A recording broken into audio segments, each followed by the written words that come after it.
Very good morning, you beautiful souls. Welcome to it. Thank you so much for tuning in. You are live with Expresso. My name is Graham Richards. Such a pleasure to have you here.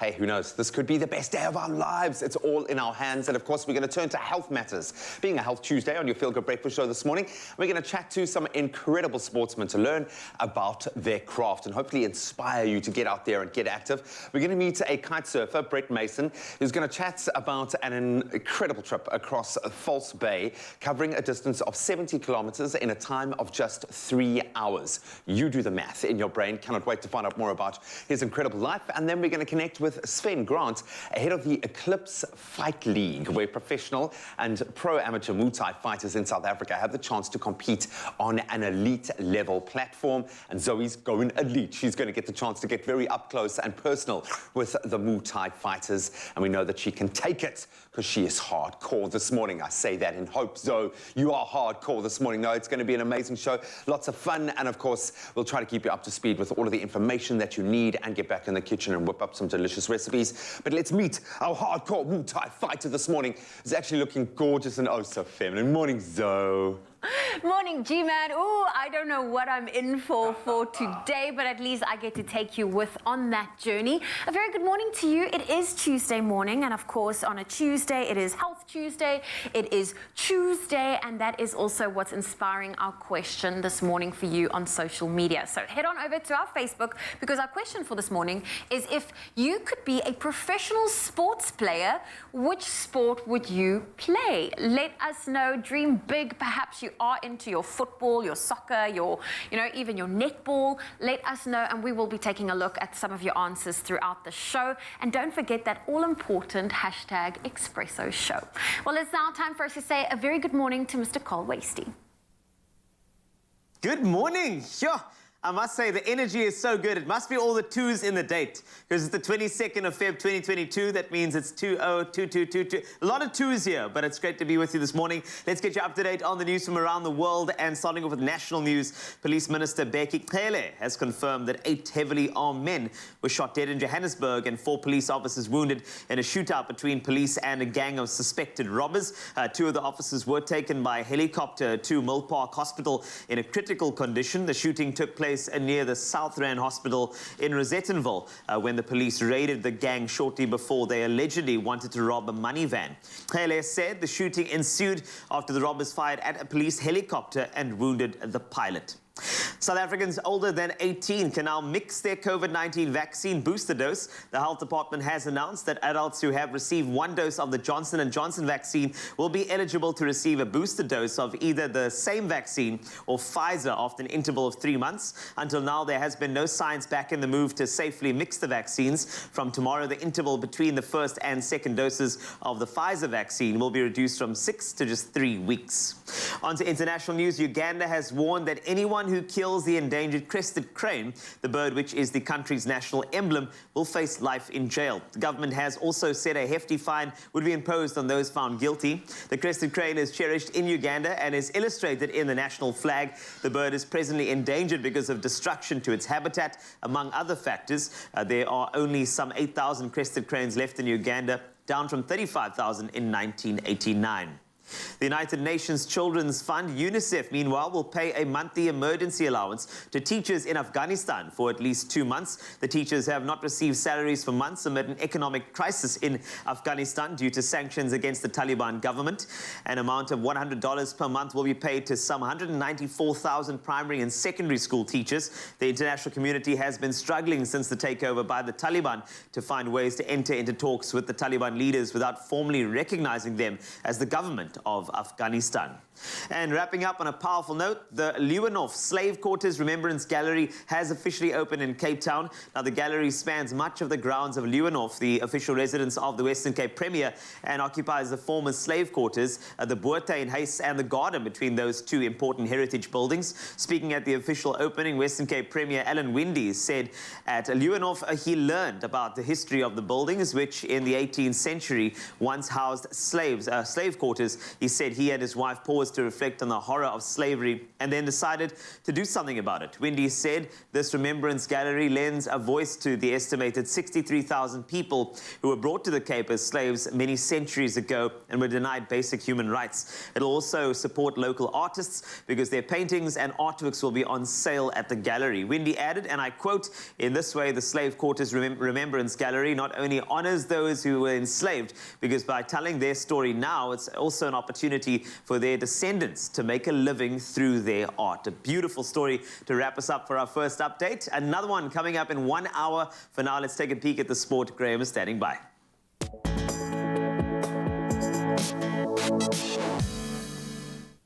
Thank you so much, Carl. Let's kick it off with football. Defending champions Chelsea will take on Lille in the round of 16 in the Champions League, with the Blues looking to move a step closer to retaining their European crown.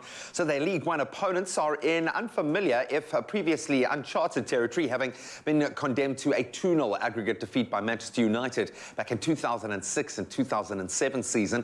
The French side's task is made that much harder by the fact that Edouard Mendy has 4 clean sheets in 5 UEFA Champions League games, and that's this season at least, and 13 in 17 overall. He's a wall to get past. Then Villarreal and Juventus are the only round of 16 appointments never to have met before. In fact, the Yellow Submarine have made it thus far only twice previously, while the Old Lady have been eliminated on away goals rule in each of the last 2 seasons that they've made it this far. And on to some really great rugby news for the Minnows. Georgia, Kenya and Zimbabwe will play in the second tier of the South African Currie Cup this year as they join 7 local teams in a single round competition, which will kick off on the 1st of April with the final scheduled for the 24th and the 25th of June. So the 3 national teams hope playing at least 9 matches in South Africa can boost their chances of qualifying for the 2023 Rugby World Cup. Now, Georgia lead the European Championship by 9 points from Romania, and the top 2 finishers will be securing World Cup places, whereas Kenya and Zimbabwe are among 8 countries playing in the Africa Cup from the 1st of July, with the winners qualifying for the World Cup and then the runners-up entering that intercontinental repechage tournament. So, great step forward for the smaller teams. Then we return to the top flight franchises here in South Africa. The Bulls were dealt a massive setback when Springbok fly half Morné Steyn was handed a 3-match ban by a disciplinary panel of the United Rugby Championship. Steyn, who was red-carded in the Bulls' loss to the Sharks at Loftus in round 12, finally received his outcome after appearing in the disciplinary hearing last Thursday. And while the news was always going to be touch and go if he could tour with the Bulls to Italy, that's ahead of Friday's a night's URC clash with the Italian side Zebre. The bad news for the Bulls is that he misses the game against Munster at Loftus. That's when the team returns as to their home ground as well. And then finally on to tennis. Novak Djokovic stormed to victory over Italian teenager Lorenzo Musetti in Dubai on Monday night in his first match after being deported from Australia for not being vaccinated. World number 1 Djokovic, who arrived on court to some wild cheers from his fans, triumphed 6-3 and 6-3 in his first competitive outing since the Davis Cup finals in Madrid almost 3 months ago. The 34-year-old hopes of winning a 10th Australian Open and 21st Grand Slam title in Melbourne last month were shattered when he had his visa cancelled and was detained and then deported for not being vaccinated against COVID-19. A story that seems to continue going. Well, that's where we leave our sport for this hour. We'll do it again at 7 o'clock. Let's bring you up to speed with the latest on the weather front and take a look at some of the beautiful skies above your neck of the woods.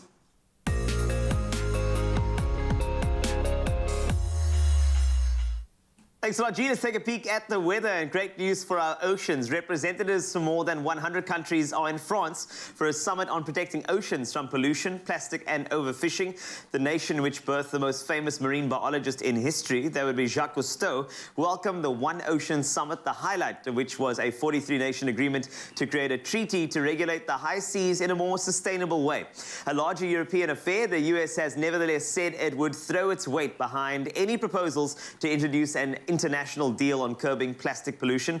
The European Bank for Reconstruction and Development has joined the European Investment Bank and other state development banks to create a €4 billion fund for helping countries reduce their share of plastic pollution that ends up in the oceans. Colombia and France also jointly announced a blue carbon financing program to help improve the restoration of coastal mangroves and other important ecosystems as well. Always good news for nature, but of course it is in your nature to send us some sunrise pictures, which we love so much. So environmental developments to your sunrise views. Let's take a quick moment to appreciate those. And starting off with you, Bianca van Aert, who sent this beautiful picture this Tuesday morning with this gorgeous shot she snapped during the Cape Peninsula Half Marathon she ran in Glencairn in Cape Town on Sunday. Well done to you for hitting those health goals. It's looking good, just like that sunrise view. And next we stay on the coast as we head to KZN, where Neil Naidu shared this cloudy yet stunning shot overlooking the ocean, showing off the golden glow the sun casts across the area as it peeks out from behind the cloud cover. Gorgeous, gorgeous, gorgeous. Please send away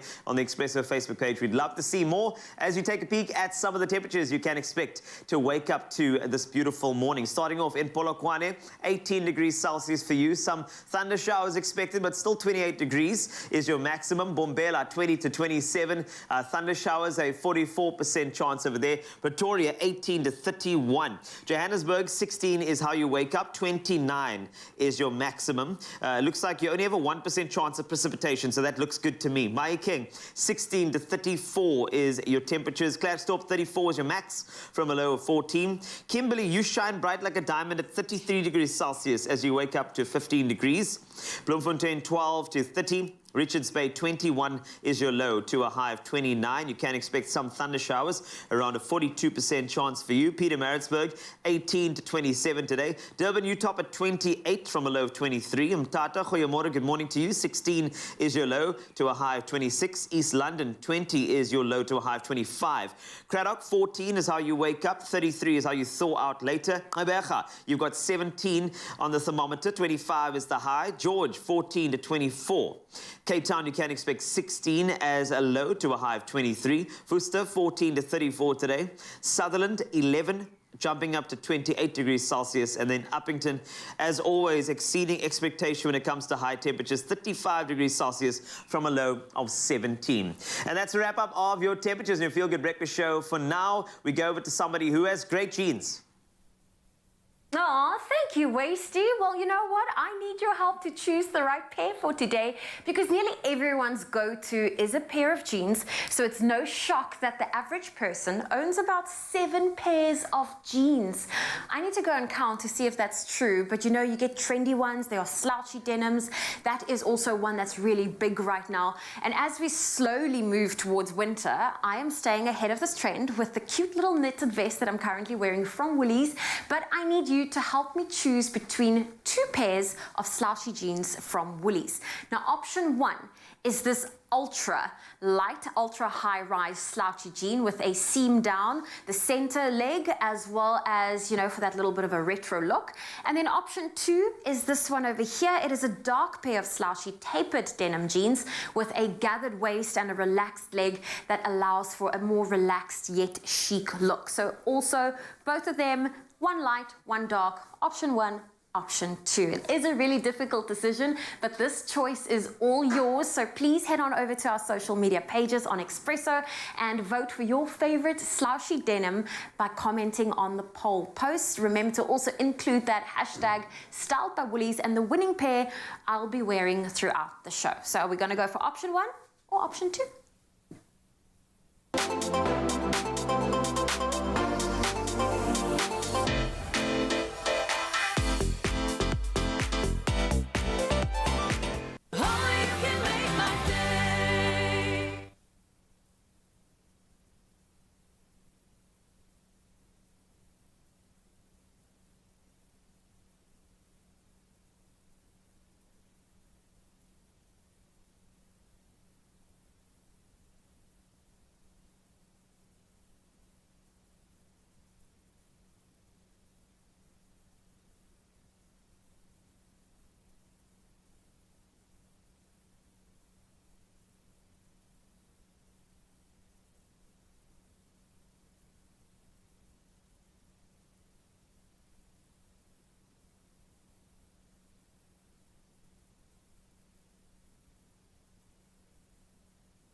Welcome back to your Feel Good Breakfast Show. It's so nice to have you. I'm glad you stayed. I hope you have a cup of coffee in hand because I'm about to introduce you to some incredible talent during the early stage of the COVID-19 pandemic, where all of us were forced to isolate. There were two girls that came out together online and decided to collaborate. We're talking about saxophonist Carla Stokes and vocalist Kirsty Adams, two halves of a very talented musical duo, and they're now collaborating on a world-class level. Trust me on that one. They're going to be fantastic. Bring out quality music in the form of your favorite hits with a signature Carla and Kirsty twist.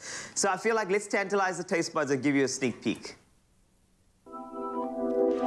Just another one champion sound. Yeah, we call it Kirsty, we're about to get down. Who the hottest in the world right now? Just touched down in Cape Town. But they give me nice sound. Tell her put the money in my hand right now. Tell the promoter we need more seats. We just sold out all the floor seats. Take me on a trip, I like to go someday. Take me to Cape Town, I like to see Camps Bay. I really want to come kicking with you. You'll be my South African boy. Oh, man, South African boy. That it feels good. Please welcome Carla and Kirsty. Ba, ba, ba, ba, ba, ba, ba. Hi. Hi, Carla. Hi. Hello. Hi. It's Ooh, dankie. Yes, I'm liking the red. I didn't get the memo. I was thinking maybe some lipstick would work out quite nicely, but it's okay, it works. Ladies, welcome to your Feel Good Breakfast Show. Thank you. Thank you. How's it feeling to actually be on the couch? In fact, like, I feel like it's important to start off not only the feeling of the couch, but also the feeling of connecting online during a pandemic. How did that go? Wow. I mean, I think Carla should start that off, actually. Carla, yes, because obviously Carl and Carla, it would make sense if we start off the conversation. Yes. I like that, yes. So connecting the pandemic, how did that come to be? Well, you know, Kirsty and I actually met on Instagram formally, but we've always... DMs, you know, we slid into each other's DMs. Okay. That's the best start. Any good story starts with the DMs. This is going to be good. Stay there. All right, yes, so the DMs. So I slid into Kirsty's DMs and I said, hey, Kirsty, can I help out with your platform that you've just started? She started an amazing page called Femrum, which empowers women in all industries, really. And she's the founder. And I thought, hey, let me help out because she was looking for social media assistance. And that's how we met. And then I just happened to have a gig at the Raptor Room, which unfortunately has closed down now. Yeah. But what a fantastic live venue that was. And my band was playing there, and I asked Kirsty if she would sing for me. And that was that. We just hit it off, and since then we've been gigging together and just become really great friends, actually. Yeah. I feel like this is a lesson to anybody who'd like to start a group.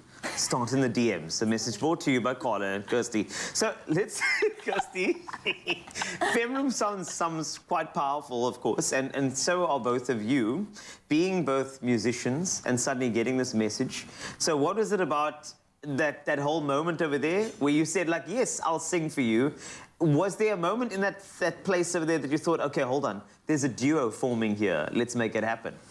You know what, Carl? It actually happened. So this was like the trial situation, you know? Yes. And the moment it really manifested was when I got a gig at Canal Walk to perform on stage for their 21st birthday in October 2021. Yes. And that is when I called on Carla, because we had performed before. And obviously, the trial went good. Yes! I can tell. We passed. We passed together. So I was like, okay, let's bring Carla on again. And we just had the best time on stage at Canal Walk. And that's how. And that's history. This beautiful shopping center, DMs. I feel like this is like the best dating love affair that's ever happened. You know? And, no, because I'm just saying, I bet it started off in a shopping center. And then now you guys have an array of talent, which is more vast than any stores in a shopping center. There are connections everywhere. Let's think about that. But now we move forward, and as a duo, we look toward the future, and I can guarantee, you know, the covers are going to come through as well, but now obviously your own music is very, very important as well, Carla. Now, what's 2022 hold for you ladies? Sure. Sure. That's what I like throwing the loaded questions to you. It's important. It's a nice challenge. Thank you, Carl. Thank you, Carl. Go for it. And your time begins now. Yes. I think 2022, wow, I think it holds great things for us. All right. I think as we slowly come out of the pandemic, live music is opening up so much more, and just events. So we really just hope to gig more, get out there. And yeah, we really actually think that we want to produce our own music in the future. We never know what happens, and we're just excited to see where our duo goes. And we just love to perform. We're both performers in our own right, yes. and I think that together it just creates this new level of magic. Yeah. You see, that's what I wanted to hear. In fact, that's why I asked, because I wanted to be a catalyst for new music. In fact, it could start right here on your Feel Good Breakfast show. There was that one time where that guy Carl interviewed you and you created your own music there afterwards. It's actually, history is happening now. History in the making. I can tell you it's happening. So these two ladies will be performing for you a little bit later, a singer, a saxophonist. It is going to be absolutely incredible, so stick around for that. All of the action coming out from Carla and Kirsty very, very soon. Yep, cannot wait for that. Welcome, ladies. Great to have you back in studio. Now, time to focus on doing something small that can make a big difference. That puts a smile on somebody's face, right? And there are so many things like that. It's incredible just how the small things in life really can bring us joy. A friendly gesture, for example, a helping hand, sliding into the DMs and complimenting someone, saying how amazing they are. It's all those little things coming together. So we thought we'd take the spirit out onto the streets, and to be so took up Jungle's new challenge to do life with heart. And he made his way onto the streets to ambush people and share some love and kindness with as many as he could find to simply brighten up their day. And you think we'd be surprised. They were certainly surprised, but I think you'll be surprised at some of their reactions. Take a look.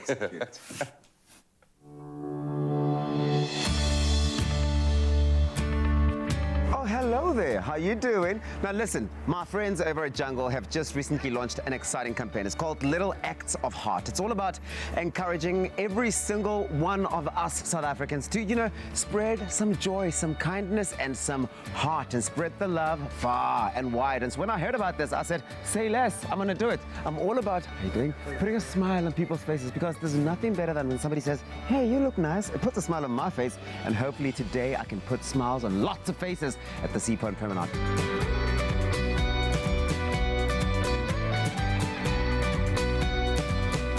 If you intentionally set out to give an act of heart, you will find that there are lots of nice things to say with everyone and about everything. You guys look nice. Stunning couple. Stunning, stunning couple. Hey? Hello, ladies. Hands down, the most beautiful ladies I've seen on the promenade today. Believe it? With the apple. With the apple. That apple is the biggest and the most beautiful apple I've seen. Really beautiful. Enjoy your day. Oh, that was lots of fun. I'm gonna switch things up now. Let's try something else. Let's go. Hi. How are you doing? I'm sorry, I know this is really strange. No. Please, I need to ask you this. Sure. Who is the one person in the world that you love the most? I would probably say my best friend, Monica. She's been through everything with me, through just my whole world. We've met 4 years ago. Where is she? Is she around here? I think she's actually at home, like in America, back at home. America? Yeah, You do wanna you want to meet her? Give that girl a call. Okay. How about that? Okay, cool. Give me a second, give me a second. It's ringing, it's Is it ringing. ringing? Okay, yeah. Hello? Hi, CJ. Hi, how are you? I'm good, thanks, and you? Good. Listen, I just wanted to let you know that you're a really special friend, and like I consider you one of the best friends that I've ever had, and I treasure every day. So I just wanted to say that. So sweet. Is that the only reason you called? No, because like you're my best friend. Can I not just call you and just randomly be like, hey, I love you? Well, I really appreciate you too, and I love you. I was waiting for that. Establishing that heartwarming connection between the guy and his best friend, it warmed my heart. And knowing that I was responsible for that moment and that it would mean so much throughout the day and tomorrow and many other days to come, I mean, come on. I would absolutely encourage every single one of us to spread little acts of heart every single day. See what it does. If everyone in the world spread one act of heart, that would mean 8 billion happy people smiling. Seeing all of that love coming through and piercing through the phones with all of the people making their loved one smile has got my heart vibrating. So I'm gonna call my little sister and tell her, Nyaktanda, I love you, baby. Let's see if she answers. Hello. Maisel, Hi. how are you doing? I'm good, thank you. How are you? I am good, thanks. Where are you? I'm in the taxi. Oh, okay. Well, I just wanted to let you know, and maybe you can even put me on speakerphone so everyone in the taxi knows. I mean, I tell you this often, but today, specifically on this beautiful day, I want you to know that my heart is for you. I love you. I love you more. Now I'm blushing in the taxi. Are you blushing in the taxi? People are looking at me funny. Well, it's a good day to blush. It's a good day to be loved. Oh, thank you so much. I love you so much. Ah, sweet, man. Well, enjoy your day, okay? Oh, man, it's the little things. And now, my heart, my spirit is at maximum capacity. Ah, I'm sure the smile on my face says it all. Kindness and love, they are so contagious. And the more I gave, the more I received. And it takes something as basic as a phone call, that sort of thing can cheer someone up and put a smile on their face. So at the end of the show, get off the couch, put on your shoes, get out there and show a little act of heart and watch yours grow. Trust me, they'll love it and you will too. How was that? Oh, man, thank you for doing that. Yeah. Thank you for spreading a little bit of love, hey? Yeah. You look cute today. Did you terrify me? Hey, you look thank cute you, today. Man. Thank you. You look fantastic, Thank you. man. Thank you. Were people terrified, shocked, in awe? And that's the thing, right? Is people don't expect it. They're just walking around, taking a walk, and then suddenly this guy just walks up and says, "Hey, you look really stunning today." And they're like, sort of like thrown off by that. But people are shocked, terrified. Some of them, yes, ran off, but most of them did smile and felt I love it. good. And hopefully you went on and passed that love on. Spreading the good vibes is the best feeling for yourself. Never mind what you're passing on to others, whether you're giving it or receiving it. We love it. And if you're recently being on the receiving end of a little act of heart, then share some of those stories with us on our social media platforms using that hashtag Little Acts of Heart. We'd love to hear all about it.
Simple as CBD should be. It's my feel-good breakfast show. Welcome back. It is your Feel Good Breakfast Show, Expresso on S3. And for this Tuesday morning, we want to get into a bit of fitness. And something that many people don't know is that your abs and core are, in fact, two different muscle groups. Now, your core is a group more than 20 muscles in the lower back, stomach, and hips, and the abs is a small fraction of this large and dynamic muscle group. The core muscles work together to keep the spine stabilized, maintain an upright body position, as well as being critical for bending forward backwards and twisting from side to side. And here to take us through some of the different exercises for these key muscle groups is personal trainer Heinrich Basson. Heinrich, you are super duper tall, but of course today the focus is all on the core and our abs. Yes, I mean the whole aim behind what we're trying to achieve today is just to kind of get across, I want to say, empower, enhance, and kind of just educate people as to, what the difference is between the core and the abs. It's two different completely segments, and I mean if you kind of want to look at it from a very simplistic point of view, you want to say abs kind of more the cosmetic side of things, and the core kind of like the real engine room. Okay. So you kind of want to feel good, but I suppose you also want to look good as well. True. So why not have best of both worlds? Exactly, and a lot of people just focus on the abs because they just want, mooi voorblink, onderstink, or something like that. Isn't there a saying like that?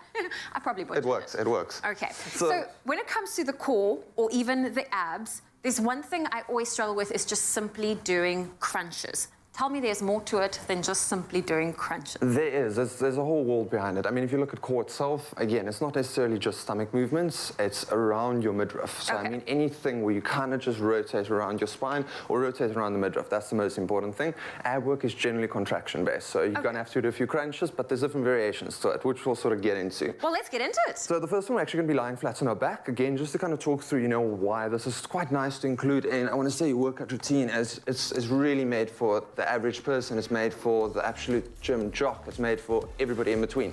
So you can just gauge according to what your fitness level is. So you're going to be lying flat on the back to start off with. We're going to go opposite limb. So right hand, left leg. As you're going up, you're trying to lift your entire torso off the floor, and you're trying to meet halfway. From there, you're going flat down again, and we're just alternating sides. So as I mentioned, as you kind of grow into the exercise, if you can't get up all the way, that's 100% fine. It's really just about ensuring that you're trying to lift the torso off the floor. That's the main aspect. Okay. And that's, again, one of our ab-based movements. Now, if you turn it around and you try and look at, okay, cool, what's a core-based movement? Something that kind of complements it quite nicely. I find that. We're going to flip over, and you're going to be in sort of a push-up based position. So for this exercise, it's all about trying to getting the glutes up, so it's a pike movement. So as you are on all fours, all you're doing is you're ensuring that you're reaching opposite hand, opposite leg, towards the foot. So you don't have to lift the foot? No. Feet stay nice and flat, and you're just trying to stay square. So, I mean, the main important aspect here, if you kind of look at as you keep going, is as you touch the opposite hand to the opposite foot, you're trying to get the glutes up to the ceiling, trying to keep the legs nice and straight, and then ensuring that you get back to level. That's the most important thing here, actually. Okay. Getting back to a completely horizontal, and yeah, that's perfect. And then again, fitness level based on, I kind of want to say, how you want to get around the exercise. It depends on the fitness level. Okay. Yeah. So again, just another example of another ab-based movement which you can get into, and this is probably sort of, I want to say, the more mainstream side of things, would be your sit-up, but there's no reason to just do a normal one. So if you're looking at it, you're kind of going to get the feet together, ensuring that as you go back, you're going to do, again, a sit-up variation to an extent. So you're going flat on the floor. From there, you're going completely upright, and again, it gives you a nice target to reach. Does that make sense? Okay. This is definitely different. Yeah, it's a few variations. I mean, why make it boring? You might as well make it exciting. Make it exciting. Exactly. Okay, so one more. So you're going down and back up once again. Yeah. So again, you're welcome to, if you have anybody nearby, whether it's brother, sister, family, whoever it is, they're welcome to hold your feet down as well. Okay, just anchor it down. Exactly, all about anchors. And then, again, if we're looking at another core-based movement, again, just to sort of alternate things off, it's all about just sustaining your body weight. So, in a push-up position once again, and this time all you're going to do is raise the arms. So, if you're looking at raising the arms, you want to try and keep the body as still as possible. You want all the stabilizers to be working. So really try and, I want to say, envision the fact that you want to be as steady as possible. Okay, that's what it's about. That's the goal. So from there, in a push-up position, all you're doing is you're raising your right hand up. Doesn't need to be a massive raise, just there. From there, back down, alternate. And back. So once again, as you can feel most likely, and if anybody's doing it at home right now as well, you can feel that as you lift the arm, the hips do want to start rotating or just lifting up and down. Yeah. So that's the aim and the challenge within it, to really try and focus on keeping the back flat The hips will move slightly, but it's about, I want to say, limiting that aspect. Okay. Well, Heinrich, this was amazing. Thank you for showing us how to not only tackle the abs, but to really focus and work on the core. We can refresh here. We've got some Manhattan iced tea, but thank you so much. Where can people find you on social media so that they can stay up to date? Because you're a personal trainer. So my social media handle is Heinrich with a couple of E's at the end. With that being said, I'm in and around the area of the southern suburbs as well, so if anybody's in and around, I want to say, the area, I do run my practice out of Virgin Active Stenberg. Do have a private practice for non-gym members as well, and then some online and corporate elements to it as well. Oh, fantastic. Well, Heinrich, thank you so much, and I hope you enjoyed that ab and core workout. Yep, all starts in the core. Now we're going to speak to my heart. And if you want to make my heart sing in the kitchen, I want a recipe that is equal parts quick and easy and equal parts delicious and healthy. And this certainly fits the bill, especially after a workout. This is ideal. Nothing ticks all of those boxes quite like our Power Mango and Tropical Smoothie with a muesli twist. And it's going to be delicious and, yes, incredibly healthy. And Zoe's worked herself, I want to say, to a sweat, but look at you, you're prancing in here like you've done nothing, man. So, Heinrich is good, eh?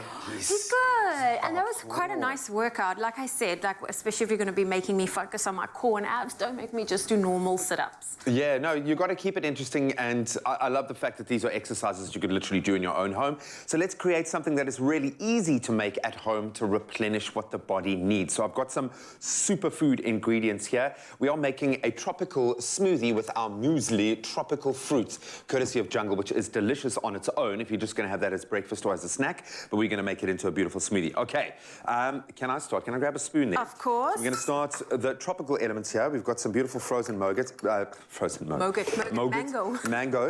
You could put yogurt in, I suppose, if you wanted. You want about a cup of that. I'm going to just put a couple of blocks of ice in there. And that's the nice thing about pre-freezing your fruit. It just keeps that slushy element to your smoothie. Hopefully don't run out of real estate. Okay, so we're using kale here, and I'm going to literally like shove it in there. Shove it in there. Let's get the liquids in first. So we've got some coconut milk to add. Obviously, it's delicious and adds a lovely flavor profile and a texture, but it gives it another nice tropical edge. Then we've got some water.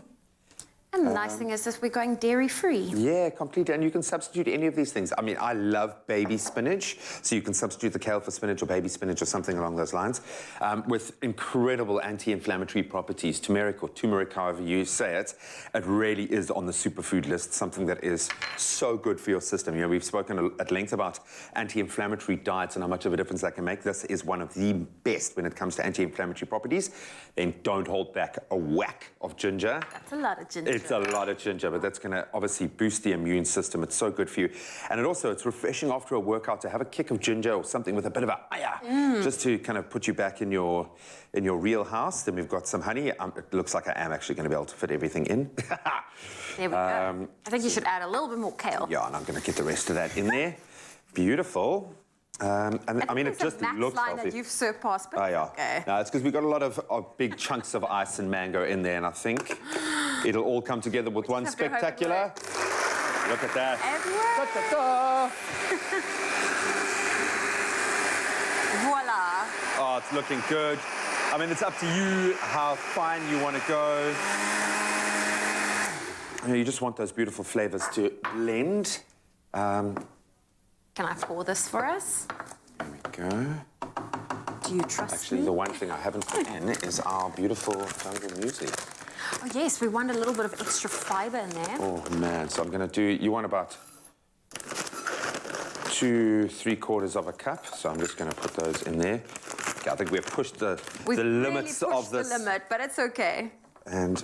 Oh, it's absolutely beautiful. And of course, it's going to give you all the healthy benefits that you need.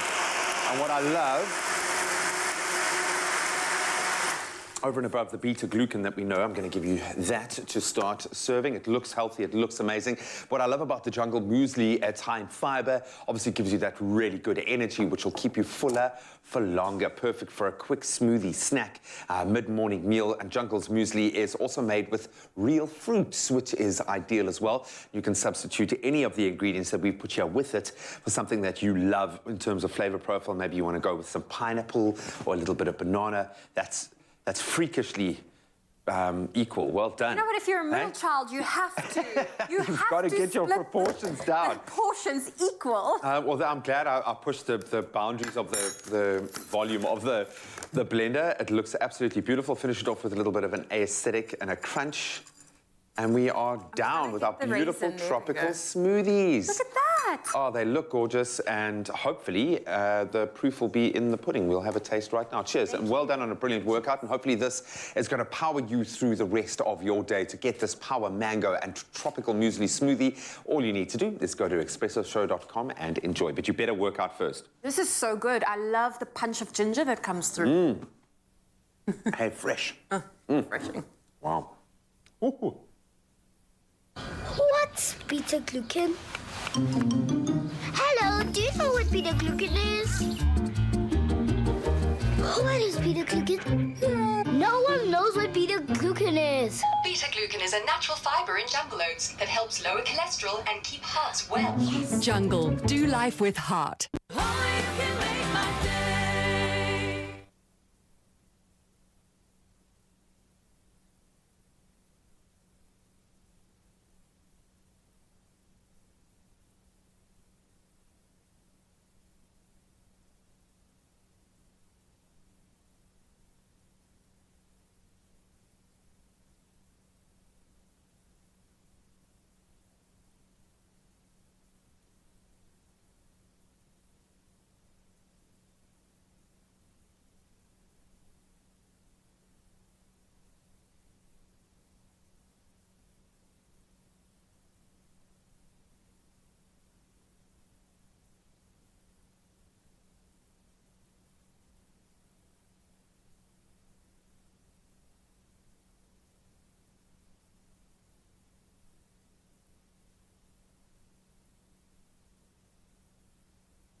Welcome back. You are still live with Expresso, and we are still connecting you with some incredible sportsmen and women this morning. Now, Cape Tonian kite surfer Brett Mason successfully completed an unsupported kite crossing of False Bay to Cape Point, rounding Cape Point, and then finishing at Witsands Beach in Scarborough, covering a distance of 70 kilometers in a time of 3 hours. And as a big air rider, he has achieved a ranking on the Woo World Leaderboard of number 38 in the world. And Brett is with us in studio this morning to chat about the crossing. Brett, did you intend to do this crossing, or did the wind just take you and you just get... Well, I definitely arrived at the beach at the right time. Buddy, great to have you here. I've got to ask, before we get into this particular feat, it seems like for the past 13 years, you've dedicated yourself to the kites, to many disciplines in that space. What was it about this modality, about this piece of equipment that first got your passion going? What was it that drew you into the sport? Well, I was very fortunate to grow up in Simonstown on the beach. Surfing was ultimately like what I wanted to do my entire life. Didn't really have a choice. Yeah. And then my brothers bought some kiting equipment, and you know, from the time I got onto the kite, got the kite up into the air and started to ride without any like support around you, you know, you're satisfied instantly. You're not having to hustle for waves like you do when you're surfing, fight the crowds. You know, you just pump up and you go, and yeah, you just need the wind, and you ultimately got a lot of space in the water, and that was the thrill behind it, you know. So that's how it all started 13 years ago. That being said, I've been out in the water, and I think Langebaan during a massive feat where there were about 70 boarders out in the water and the wind died, and then I had to go and help people get off the water. Yeah, that happened. But we are obviously blessed to have some of the best conditions, whether it's the coastline, whether it's the wind here, to be able to do that. What made you attempt this particular fairly iconic feat? What made you attempt this, and what was the plan on the day? I think ultimately, you know, 13 years ago, I was standing at Glencane staring across the bay, and I kind of realized on a northwester that, you know, crossing this bay would be relatively easy, but ultimately you'd want some support doing it. And then after 13 years of like having this itch that needs to be scratched, I woke up on Tuesday morning last week and I was like, you know, no one wants to go with me. It's relatively difficult to find a group of people that are wanting to do like an adventure kite like this, especially, you know, everyone wants to have a boat close by.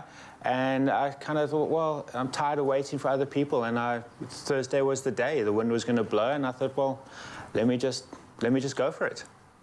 When it was actually happening, it's great in notion, but then was there a point you were like, okay, I've gone too far, I can't go back, I can't go forward, I can't, because this is, I mean, physically, this is quite a grueling thing to undertake. Yeah, and I was about halfway through the bay, which was only a quarter way through the trip. And I thought to myself, you know, I've got a brand new baby at home. I've got a 10-year-old daughter who kite surfs. I've got, you know, a few companies and people that like rely on me.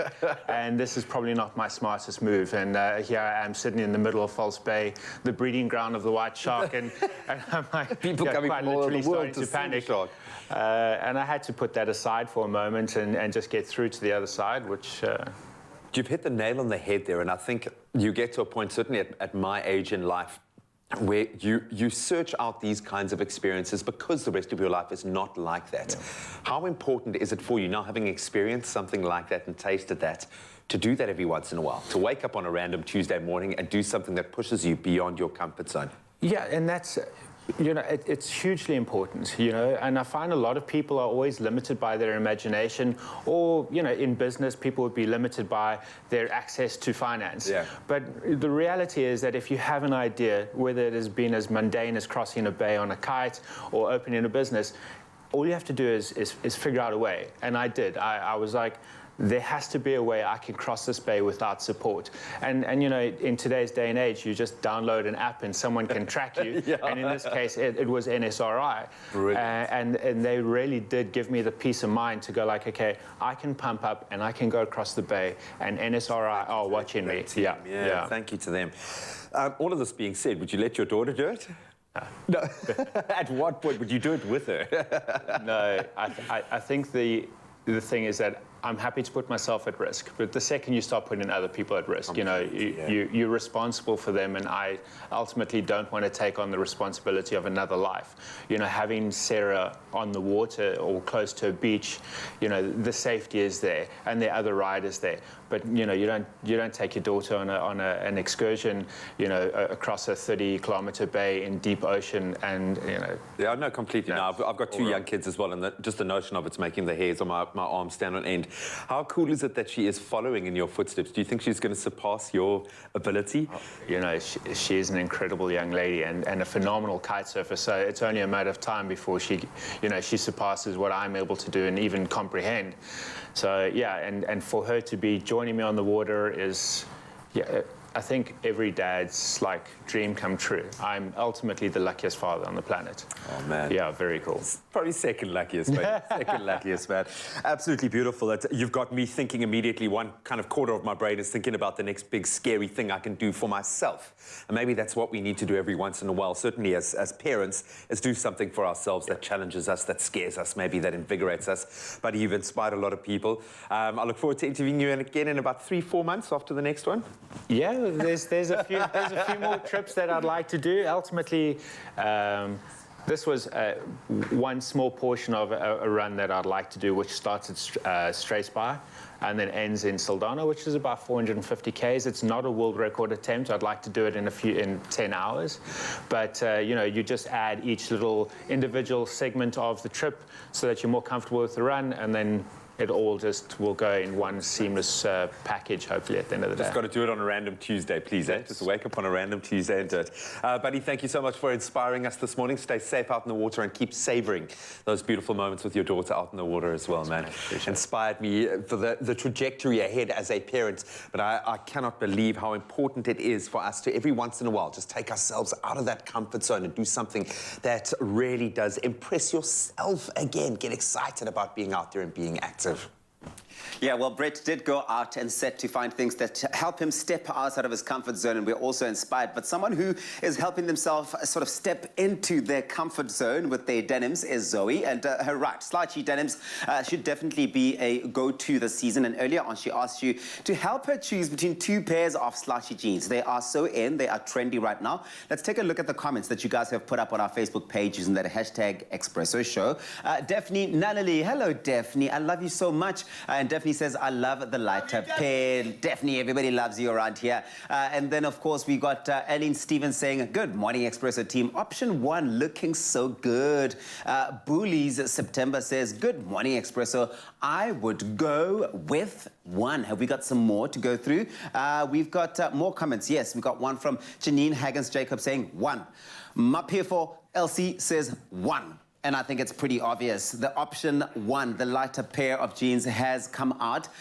The winner, let's see what that looks like on Zoe. Zoe, I can hear Zoe's footsteps. Zoe is coming on in. Zoe. Ooh, yes. Thank you. Yes, I agree. Number 1. What do you think? How do you feel? You know what? I like the denim's very trendy right now. Yes. So it's a nice slouchy denim. Yeah, it looks really, really good. And it seems very, very comfortable as well, which I think is the most important thing. It's about stepping into your comfort. And I think the fact that Woolies have gone all the way out to make sure that they bring the comfort factor in, that they bring that in ways that are trendy as well, is absolutely fantastic. Thank you. Well, there you go. I love these jeans, and you know, they are comfier than any other denim that I've owned, and they're also made from responsibly sourced cotton. Yeah. They're effortlessly trendy and also super duper versatile. I'm wearing them with heels right now, but can you picture these with like some sneakers? Some sneakers, right? Some loafers, some sneakers. It really is about where you are at any given time, and you could really step into that and seem as comfortable as Zoe does right now. So stay trendy with a pair of slouchy denims. They are available at Woolworths. You can shop them in store, you can get them online, or you can simply go onto the Woolies app and be sure that you're in with the trends. Yes, Zoe, giving it to the children on a Tuesday morning. Oh, Queen, yes.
welcome back to it. Yes, it is your feel-good breakfast show, Expresso. We're live here on S3. It's a beautiful Tuesday morning, and we have chosen to feel oh so good. We're joined this morning by the sounds and talents of musical duo Carla and Kirsty. We love them. We love their vibe. They're kicking off their performance this morning with a lekker local remix of Estelle and Kanye West's American Boy. This one is for all the South African boys out there, every single one of you. It's called South African Boy. Carla, Kirsty, do your thing, babies. Just another one champion sound. Yeah, we call it Kirsty, we're about to get down. Who the hottest in the world right now? Just touched down in Cape Town. But they give me nice sound. Tell them put the money in my hand right now. Tell the promoter we need more seats. We just sold out all the floor seats. Take me on a trip, I'd like to go someday. Take me to Cape Town, I'd like to see Camps Bay. I really want to come begin with you. You'll be my South African boy. He said, hey sister, it's really, really nice to meet ya. I just met this 5'7" guy who's just my type. I like the way he's speaking, his confidence is speaking. Don't like his baggy jeans, but I might like what's underneath it. No, I've been to Stellenbosch. I heard the Cape Town never rains and Joburg's wide awake. First, let's go to Artscape. I'll take you to the ballet. I'm liking this South African boy. South Africa, take me on a trip. I'd like to go someday. Take me to Cape Town. I'd like to see Camps Bay. I really want to come begin with you. You'll be my South African boy. South African boy.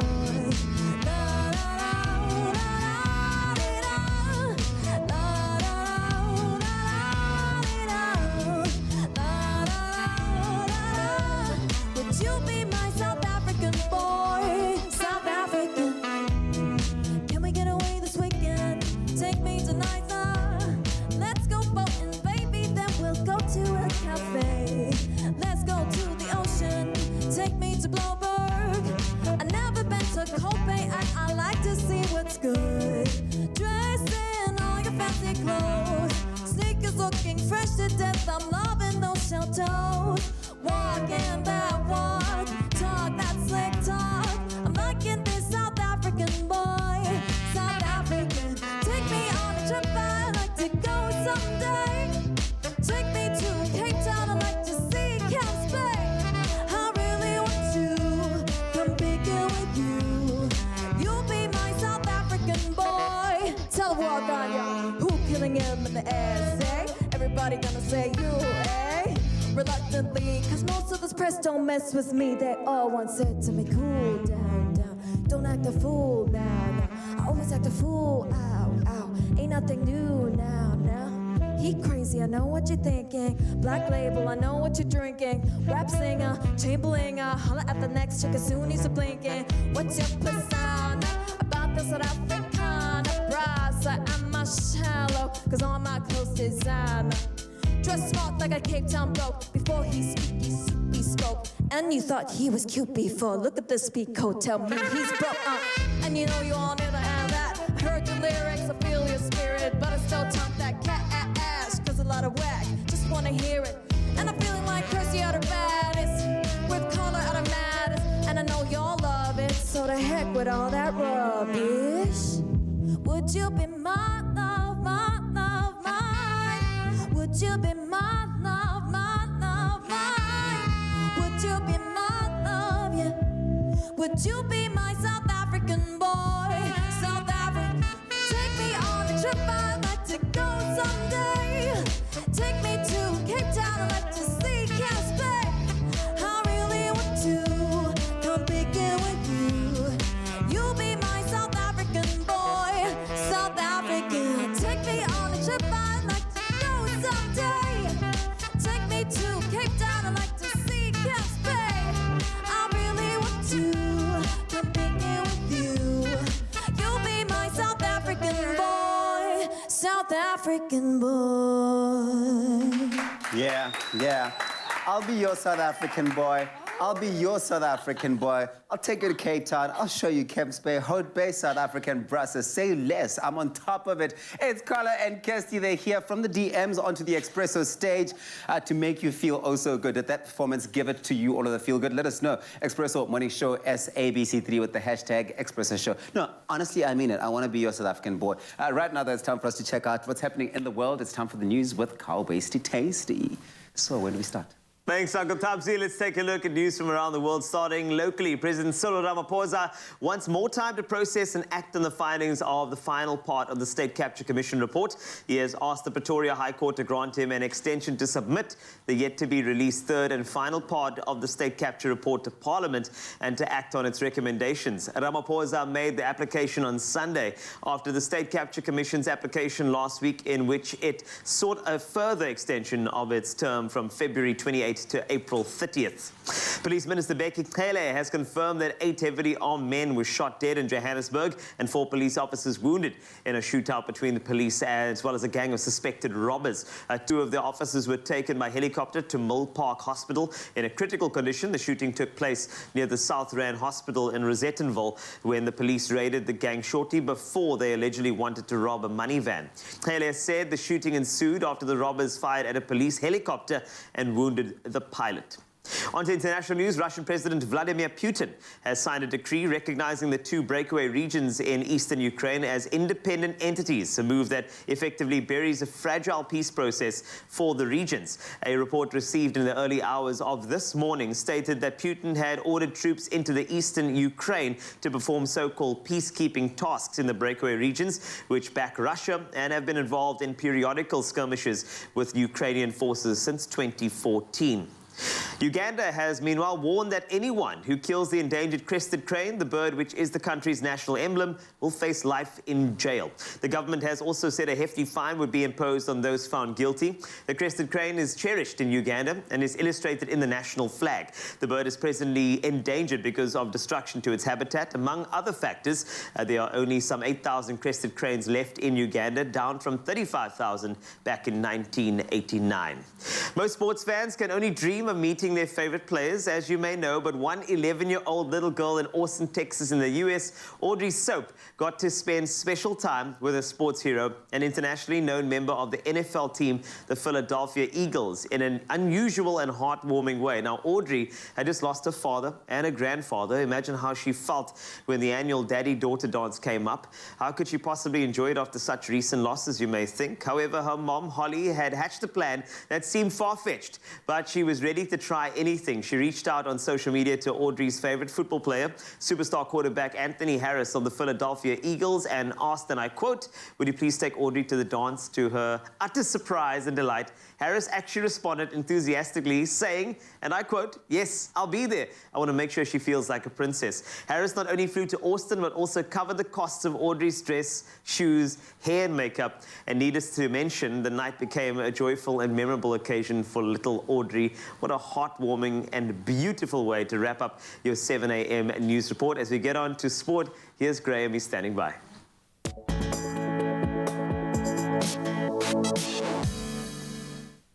Oh man, well, as every dad lies on the floor in a blubbering mess, let's pick ourselves back up and get into our sporting lineup. Beautiful story there. Thank you, Carl. Let's kick it off with football. And yes, we're into the business end. The defending champions Chelsea will take on Lille in the round of 16 in the Champions League, with the Blues looking to move a step closer to retaining that European crown. Their League One opponents are in unfamiliar, if previously charted territory, having been condemned to a 2-0 aggregate defeat by Man United back in the 2006-07 season.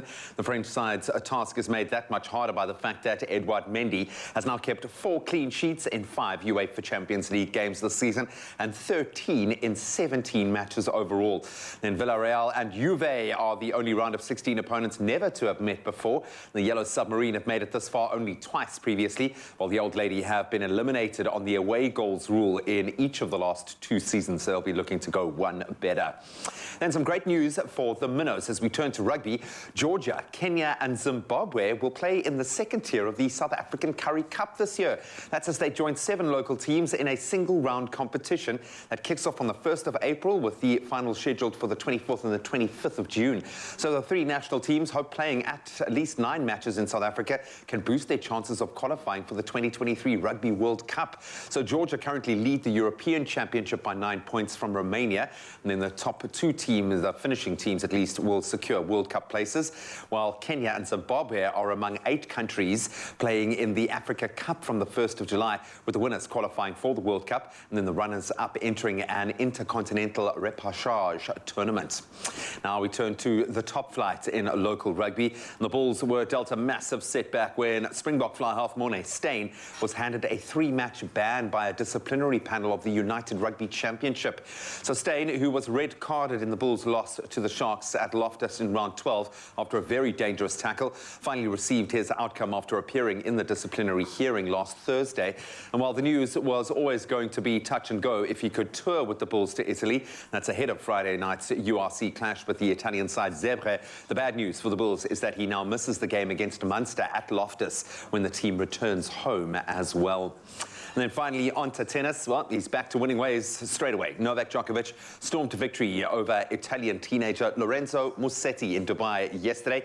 That was in his first match after being deported from Australia for not being vaccinated. The world number 1 Djokovic, who arrived on court to some wild cheers from the crowds, triumphed 6-3 and 6-3 in his first competitive outing since the Davis Cup finals in Madrid almost 3 months ago. The 34-year-old's hopes of winning a 10th Australian Open and 21st Grand Slam title in Melbourne last month were shattered when he had his visa cancelled and then was detained and subsequently deported for not being vaccinated against COVID-19. But it looks like he has now moved beyond that. But that's where we leave our sport for now. We'll touch on those headlines again at 8. Let's bring you up to speed with the weather.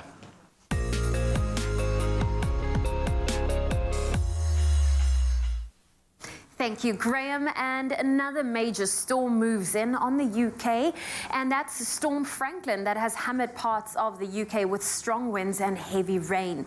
There's severe flooding in parts of Northern Ireland, and hundreds of flood warnings remain in place across England, Scotland and Wales. Franklin comes days after Storm Eunice caused the death of several people and left some 1.4 million homes without power. Storm Franklin was the 3rd named storm in a week following Dudley and Eunice, the first time this has happened since the storm naming system was introduced in 2015. Meanwhile, some 10,000 homes in the southeast of England remain without power, and Manchester Airport diverted 9 flights on Friday, in fact on Monday morning, because of the storm winds.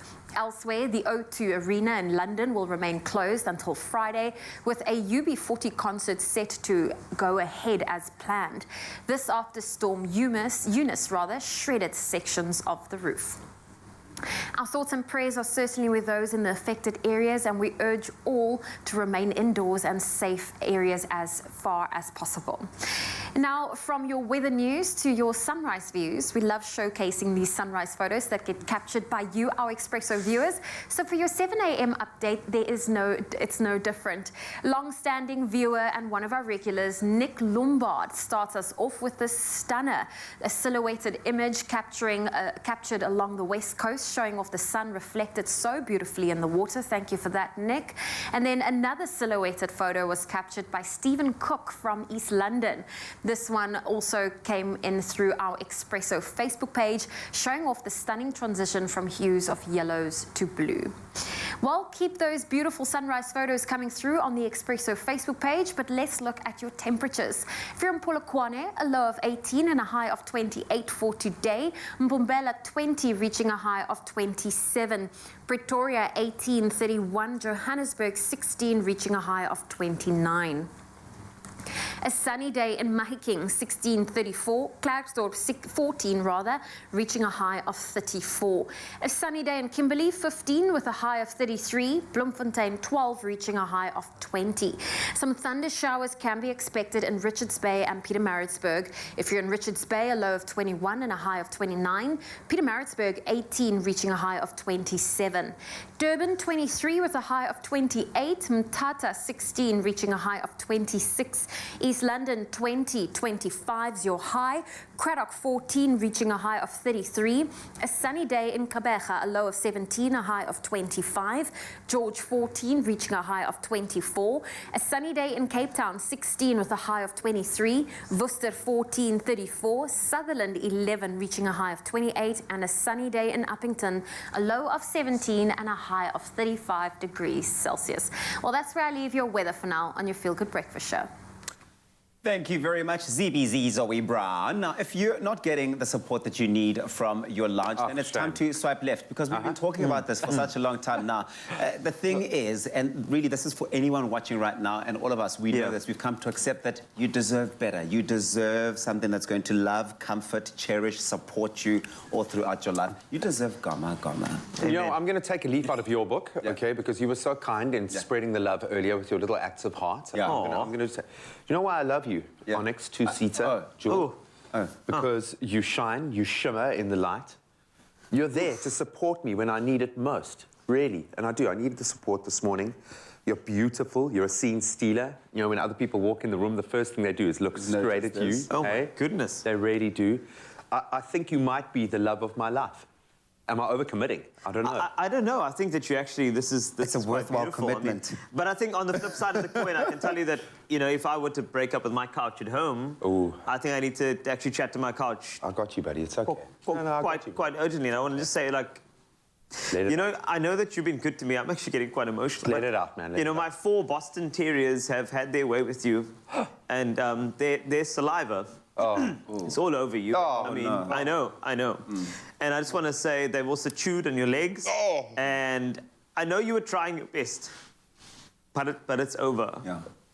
Oh, that's the first step, man. That's the first. You're brave. No, you're a very not alone. brave individual. I'm fine. Just. Oh man, the most important thing to know is that you are not alone. That Thank you so much. I appreciate it. There is a Gama out there for you. Thank you. The next Gama for you that will do all of the best things for you. Well, the thing is, and you want to guarantee if you're going to enter into a new relationship, and Gama, they've got guaranteed lounge suites for life, guys. This will see you through. So what do you love the most about the dual Onyx couches we have in studio? I love that. The depth of emotion. Yeah, you said it's good polarity, because we got all the love coming here, then all of the breakup. And I think we are ready for a new relationship with Gama.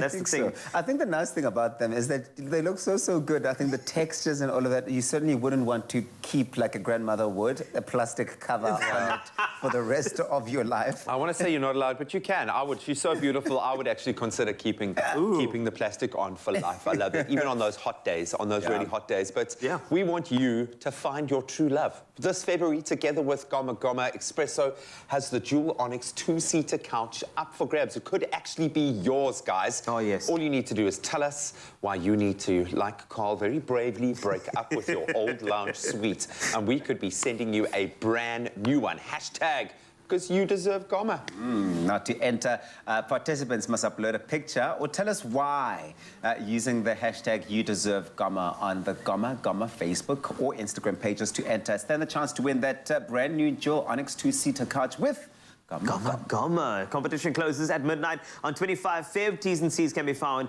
on Gama, GOMMA.co.za. Good luck and get crying. Break up with your couch. Summer is as endless as you want it to be this getaway season with your Marriott Bonvoy Stay Longer on Us promotional offer. Get 20% or more off standard room rates when you stay 3 nights or longer at participating Marriott hotels across this magnificent land of ours. To find the participating Marriott hotels at your dream destination and just how good things get when you stay longer on us. Book now on emea.marriott.com.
It's my feel-good breakfast show.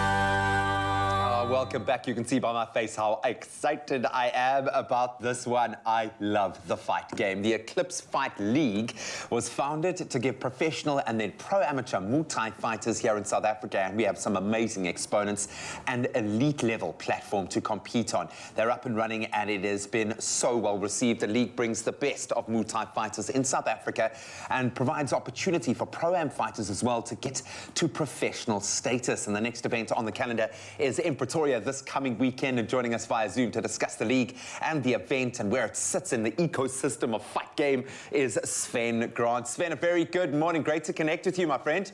Good morning. Morning, Graham. How are you doing? All the more excited for this. I've been lucky enough to experience many martial arts throughout my life, and I think as a result I've become quite a purist, and I have the greatest, or traditionalist if you will, and I have the greatest respect for Muay Thai as a discipline. I've heard that it requires the greatest level of physical conditioning for those competitors, but maybe you can explain to us, how does Muay Thai fit into the grand martial arts scheme? What is Muay Thai?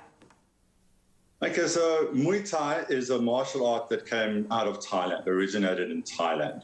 It is considered or called the weapons, the 8 weapons of Muay Thai. So we use our hands, our elbows, our knees, and we kick, and we also clinch. So we use all the striking techniques in Muay Thai. And over the years, Muay Thai has developed into a ring combat sport, which we have Muay Thai as we know it now for the ring. And this is Muay Thai that you find at EFL. Absolutely love it. And just watching the visuals, I know obviously within Thailand, I mean, I've had mates who have gone to watch some of the best fighters in the world compete there, and it's on a different level. We want to see that rung, the next rung in the South African ladder being instituted, and I think that's very much what this league stands for. What did you decide? What was the motivation to kickstart this league and provide that elite platform? Well, South Africa is truly blessed. We have some of the top athletes in the world participating in Muay Thai, and they never had a platform to showcase their skills in South Africa on a level that is warrant of their talents. Yeah. So we started EFL, Eclipse Fight League, for these athletes to showcase what they can do in South Africa as well what they do internationally. So by having this platform, we really give athletes the opportunity to springboard up internationally as well as to fight locally and become local heroes. I love that, and it's also creating an economy around those amazing trainers and the fight schools, the guys that are supporting that culture on the way up.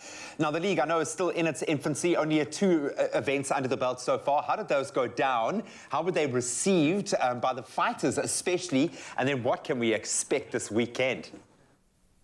Okay, great. Well, Eclipse Fight League as a brand is in its infancy stage. We've only run 2 events. But with the board and the people that run EFL, we have more than 50 years experience in the sport, from amateur all the way up through to professional. So when we bring an event, we really bring everything that is needed to have a world-class event. Obviously, with the first 2 events, we were COVID restricted, so we didn't have a lot of spectators, which kind of limits what you can do to host an entertainment aspect around the event.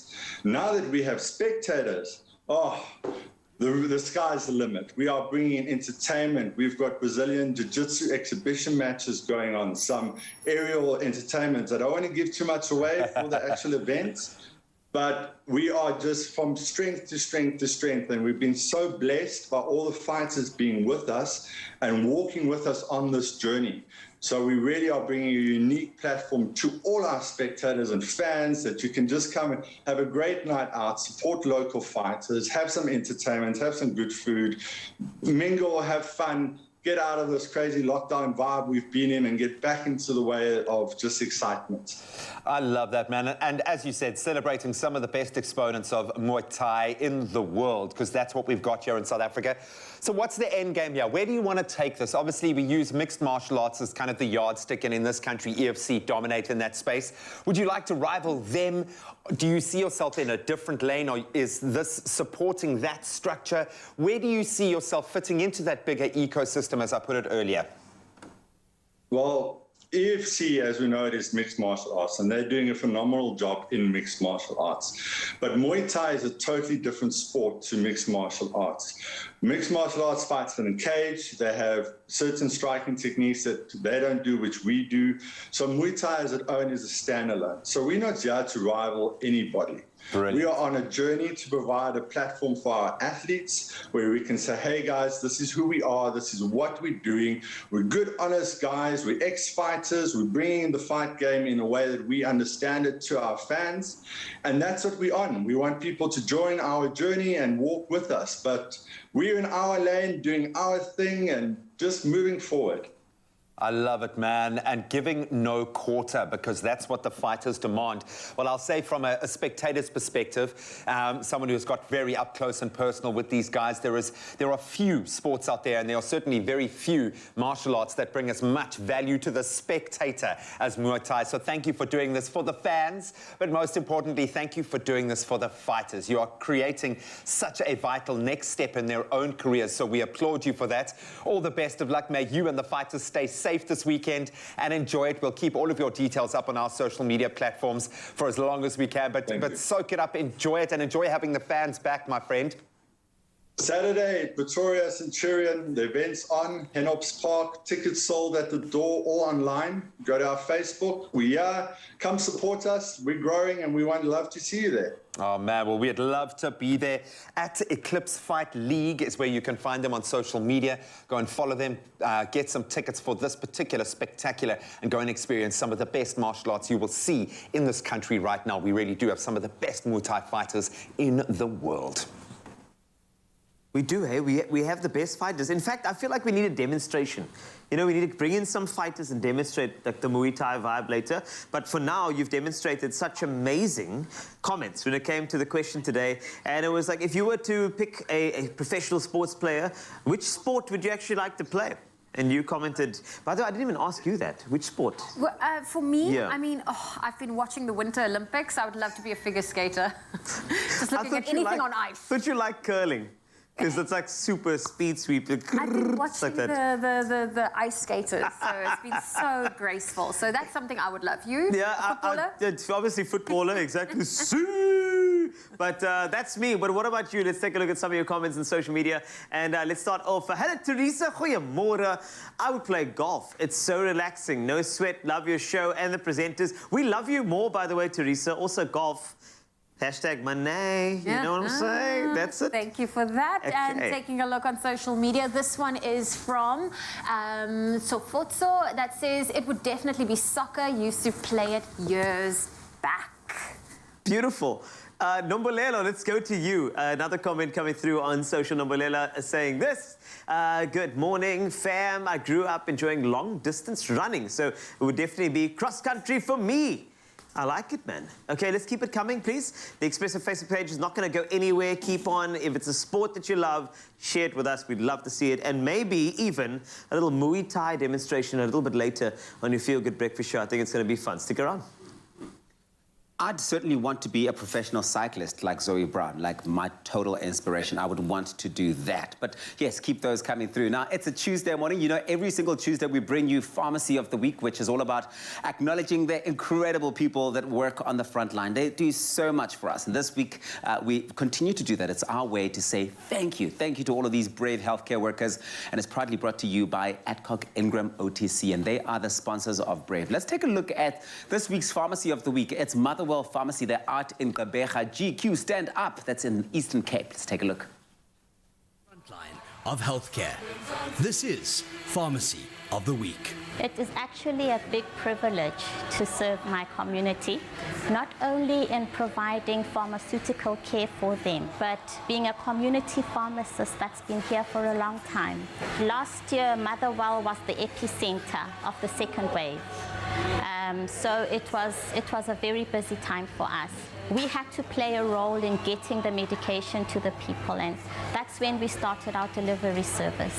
People had to self-care before they even got the virus. They had to boost their immune system, and we became a center for them to ask questions on what medication they can use to save care so that they can strengthen their immune system before COVID could get them. Pharmacy of the Week, proudly brought to you by Adcock Ingram OTC, sponsors of Brave. With schools opening again, teachers and parents will face difficult situations like tummy cramps, teething, pain and fever, scratches and scrapes, allergies and coughs. Adcock Ingram OTC brings you a wide range of products to help parents take care of those challenges. Brought to you by Adcock Ingram OTC, sponsors of Brave. And we say thank you to all of those fighting on the front line. We appreciate you all so much. And thank you to Adcock Ingram OTC, sponsors of Brave. Don't go to Umashonisa, uzozola. Do you want a bank that takes your money or a bank that takes your money choices seriously? Join Nedbank today.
It's my feel-good breakfast show. Welcome back to Feel Good Breakfast Show. This is Expresso. You're live at S3. And earlier in the show, we chatted to Sven Grant, the founder of the Eclipse Fight League that showcases some of the best Muay Thai fighters in the country. And we're joined by some of those fighters, these incredible individuals. We've got Niall as well as trainer Marlon to give us a demonstration. Yes, it's happening, and I forced them to do so. I called them up very quickly. They said, Wasty, it's fine. And they came through. So I'm very, very happy. Welcome, Marlon. Thank you for having us. I know you brought Niall here, and obviously you're going to use him as a very good demonstrator. Absolutely. I also brought somebody of my own, if you don't mind. I was going to do it, but then I thought, Zoe Brown, this would be the perfect candidate for Muay Thai. If you look at her structure, Marlon's initial thoughts, can she do it? Anyone can do it, but especially Zoe. Especially Zoe. You know what I'm saying? In fact, Absolutely. hold on. I feel like we need to go tag team. So you're in this now as well. Am I in this now? Yeah. I thought I was going to leave. Okay, No, okay, so we're in this together. now. So, Marlon, just to give us a demonstration, let's start off with Muay Thai and actually understanding just a little bit for, let's just say, a layman. Give it to us by crayon. What is it? Basically, Muay Thai is the art of the 8 limbs. Yep. So it's kickboxing, but you're adding in elbows and knees and with a clench as well. That's your very basic. The clench is when you're doing your grapple, you get it in, throw your knees, throw the elbows. So it's not just punching and kicking, you're throwing all those aspects into it. Okay, when people say clench, I like... Yeah, I also clenched a bit, but I clenched in the wrong place. Anyway. That's more the knape, though. Isn't it? That's a knape. Is that, that's a knape, never mind. Okay. All right, so give us the basics, since Zoe is going to be, you know, tag teaming with me. I don't know how I got myself into this. But so what would we start off, just to give us a good demonstration? The basics, I'll take these pads off first. The first thing you'd start is fundamentals, which would be your jab. So you'd stand, if you're right-handed, left leg forward. Okay. Your back foot's on the ball, and all you're going to do is basically just keep the right hand protect and turn the left hand. Now turn the left hand, so you're going to turn the other left hand. Yeah. Okay, there you go. But this so just turning there. but I'm right. Don't put too much power in first. You can do it with your right hand as well. It's fine. Okay, so a lot of people make the mistake is they overextend and they hit the elbow. So you've got to clench. If this is your target in midair, you've got to clench here already. So when you hit, it's through there. But you never want to start too hard. Just get the basics. All the power, that. Yes. All the power in Muay Thai comes from your hips. That's it. Keep turning those hips a bit more. You feel that, so? Comes from the hips. Hey, that's it. My hips don't lie. Very good. They just never. Yes. Okay, then there's also a basic, and obviously you get your 1-2. Yes. But then you get your base, your kicks as well, it's called a front teep. Ooh. Up there and just pushing forward with the leg. So lifting up and That pushing looks forward. cool. You see I've always wanted to do that. So from there, lifting up, balance, and just push forward. See, it's different from the playground at school, you know what I mean? It's different when you...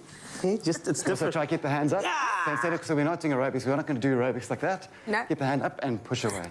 So put the body nice and close, push back.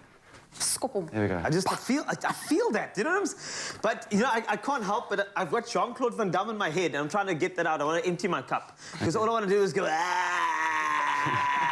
But I'm going to stop. All right, so now that we got the kicks and the punches, I feel like Niall is standing here, and I can feel the energy from him. I feel like you guys shouldn't hold back. Yeah, I want to hear... Hold you back from him really giving a punch. Exactly. So with Niall, we're going to show, obviously, all the Muay Thai techniques, like the elbows, the knees, the punches, the kicks. Yeah. And we're just going to basically run through it. Can you run through it? Exactly. Go for it, Also, I want to just ask Niall, don't hold back. We want to hear the pad work. The thing is, the microphones need to pick up the pad. So, cool. Good luck, Do you make Marlon. noises like a tennis player? Yes. Yes. Okay. What kind of noises can we expect? Very awkward noises. Okay. Yes. Gotcha. Go for it. Let's do this. Are you ready? Yeah. Okay, this is going to be good. Woo! Jab. Jab. 1, 2. Kick 1. Oh, up. Yes. Yes. 1, 2. Elbow. Up elbow. Cross. Spin 1. Spin. 1, 2. Hop. Teep up. Hop. Hop. Kick it. Yes, man! Beautiful scenes Elbow here. again. Muay Elbow Thai again. Fighters Spin it hard. on your Feel Good Breakfast Show. 1, 2, hook power. Beautiful stuff there. Marlon getting beaten by Niall here. Double knee. Who will win? Double knee coming through. That's what they call a knee. It's what happens all day at your auntie's house. 1, 2, up power. Coming through, look at that. Beautiful punches. Give me 10. Oh, more quick. punch than a Christmas function as they go. Look at that. Get your kicks. Knee. Knee. Knee. Yay, knee. That's fantastic, the way this goes. That's it. Score bomb! Score bomb!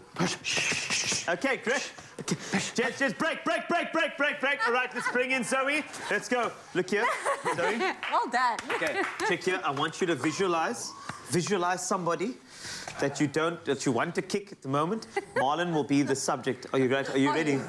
I'm ready. Do you want to do that front kick that we did? Yes. Yes, please. Okay, so all you're going to do is lift up and you're just going to kick me with the ball of your foot. With the ball of my foot over there. Right there. There. Don't be shy. Kick him in his stomach, Zoe. Do it. Yes. Up. Up, good. Order. Yes. This is Expresso. Very nice. That is amazing. Yo. Very good. Oh, that was great. Wow, can I tell you, Niall, I can hear his breathing is so controlled and he's ready for more fighting. For you, Marlon, you just kind of look like you're just used to getting battered like this being a trainer. No, but I love it. You love being battered. Absolutely. Oh, my God. But it's not actually me that gets battered, it is the fighters. I can tell. The way he's breathing, he still breathes. It's like that. It's great. No, he's very fit. But it's a beautiful art, and we cannot wait to see this fight league in action. I think it's important for us to focus on, you know, at combat sports, it's such a great way of calming down the soul and spirit. Yeah. And I think it's wonderful. Can we just wrap this up, Marlon and Niall? Thank you so much for being here today. Can we just wrap up with another kick from Zoe? I didn't get the first round. I need to see it one more time. Way. You want to bring it? Okay. Are you ready? Also, make a sound. Make a sound. You have to make a sound. Hands up, Tennis player sound. Up. Hey, up. One more. One more time, go. Very nice. Very good. I love these guys. Check out the Fight League. It's incredible. Come support, guys. Thank you. So exciting. Is it bad that I want to kick you so badly right now? Do it. I just want to kick you. Do it. Not with a smile on your face. Come on. I love it. Do I love the fact that they injected a little bit of lightness as well to the training. But nothing better for physical conditioning than Muay Thai. Yes. Absolutely beautiful stuff. But right now, let's talk about your lifestyle and how we can enhance that on a different level. We want you to experience Red and unlock more with Vodacom's Red plans and some pretty amazing giveaways. This one especially. Oh, the this one is a beautiful one. If you switch to red between the 7th of Feb and the 6th of March, you stand the chance to unlock a free rugby jersey. In fact, let's take a look at this. You can also get the Samsung Galaxy S21 FE 5G for 1,299 Rand per month for 24 months on a 10 gig Red Core more data plan, which is just fantastic. Absolutely beautiful. I mean, it's a difficult one for me when I think about which unlocked jersey I'd like to unlock. Yeah, because I love the Stormers are my kind of home team, but I'm also Sia's one of my favourite players. And when he moved to the Sharks, he ruined rugby for me because now I don't know who now you don't know I'm supposed to be supporting. So maybe I can have one of each, please. No, we're not in the running, unfortunately, but you guys are. So if you, like me, are maybe a DHL Stormers fan, maybe you're a South Sea Sharks fan, an Emirates Lions fan, or a Vodacom Bulls fan, all of you deserve a jersey, and this could be your opportunity to get one. Well, this is something pretty exciting, and it's something, you know, I've sort of been looking forward to, okay? It's the all-new Samsung Galaxy S22 series. I was out at the launch, and listen to this, if you pre-order the Galaxy S22 or the S22 Plus now with Vodacom, you will stand the chance to win a free Samsung Galaxy Buds Live, and all of this valued at 2,999. Yeah, I know there's also a whole lot of other deals there in terms of your Samsung Care and things like that. Yeah. Brilliant device, brilliant phone, brilliant accessories, and of course a brilliant rugby jersey. And it could be yours. So Vodacom and Expresso want you guys to really experience Red and unlock that free rugby jersey, giving away one of 3 Vodacom United Rugby Championship jerseys every week for the entire month of Feb. All you got to do is reply to the competition post on our Expresso Facebook, Twitter, or Instagram page and tell us why you should switch to Red with Vodacom. And don't forget to use that hashtag #ExperienceRed. Unlock more. Yeah, this competition will close on Thursday, the 24th of Feb. You haven't got that much time. It's this Thursday, guys. So make sure that you take advantage of it. It closes at 10 o'clock on Thursday. The T's and C's, you can find them on expressoshow.com. Good luck. Switch to Red and unlock a free rugby jersey. Get this great Samsung deal for only 1,299 Rand per month. Further together, Vodacom. You know when they say experience Red, they never thought about this. Carla and Kirsty over here, and I can tell you that they are ready to entertain you. They've got a song from Silk Sonic, that's Bruno Mars and Anderson .Paak, teaming up for a song called Skate, and I guarantee you, you're gonna love it. It is a saxophone, incredible vocal, and your feel-good breakfast show. Enjoy.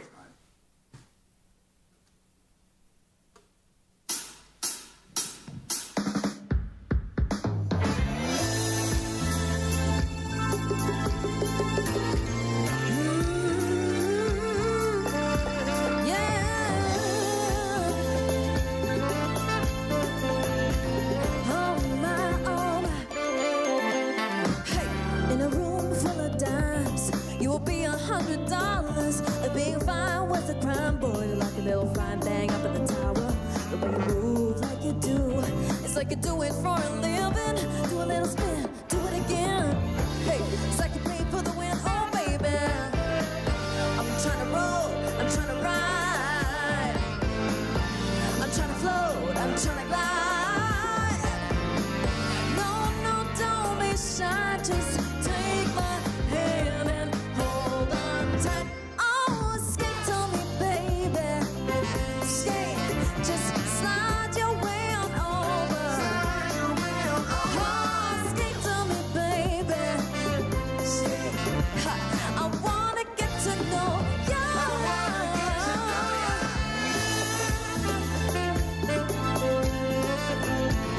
Oh my, got your hair in the wind and your skin glistening. Oh, you smell like sweet perfume. You smell better than a barbecue. Oh, superstar is what you are. I'm your biggest fan. If you're looking for a girl, here I am. I'm trying to roll, I'm trying to ride, I'm trying to float, I'm trying to glide. No, no, don't be shy, just take my hand and hold on tight. Oh, skate on me, baby. Skate, just slide your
That's right. You see, Pumpkin! you were never ready because of the red. That's what I'm saying. Just letting you know. Carl and Kirsty will be back on your Feel Good Breakfast show a little bit later, but that was sensational take on Silk Sonic's skate. We're going to skate on over to other things a little bit later. We got some health talk. We got everything you need, so stay right there. You're on S3.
Hungry?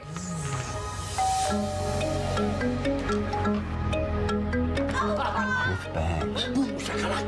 My dad has a certain way of doing things. Dad, hoe gaan dit by die werk? Our Monati connects the family with unlimited home fiber from $3.99 per month.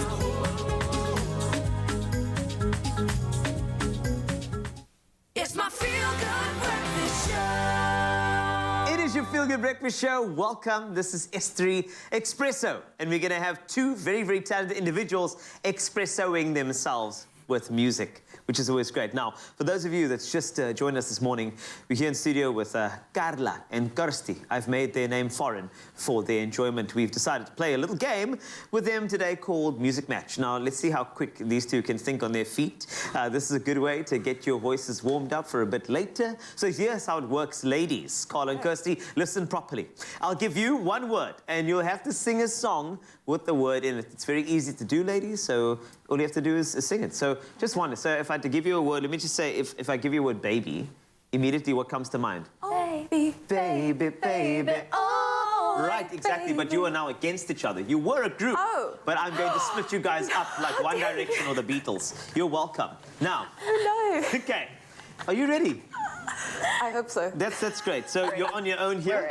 I know that you have an incredible singing voice. I think you've been hiding it, Carla. Oh, have Yes. I? Yeah, it's not just the saxophone. Come on, You've Carla. got them pipes as well. I sing through the sax. Are you Carl. ready? You know what I mean? Are you ready? I'm going. This is yours first. I'm looking for a song with the word somebody. So, can anybody find me somebody to love? Accepted. Congratulations. You get the point. Well done. That was brilliant. And Thank also, you. well, good choice of band. I see where you're going there. Okay. Are you ready for your one? Kirsty. Okay. Edge. I'm on the edge of glory. Points. Wow. Done. Okay, this is a very easy game with you. You know what? I'm going to start adding words in here, like encyclopedia might actually work. Oh, right, my. next one. Girls. Who run the world? Girls. Who run the world? Points. Girls. Points. Well done. That was great. Okay, raining. Kirsty. It's raining men. Hallelujah. It's raining men. That's right, girl. Amen. Yes, I'm gonna go out. I'm gonna let myself get up. Sorry, you lost. I just got dragged into that one. Yeah, you Oh, did. my You're word. my team. Sorry. Hey. Carla. Hey. I'm looking for a song with rock, please. Dun, dun, dun, dun, dun. I don't know know the words.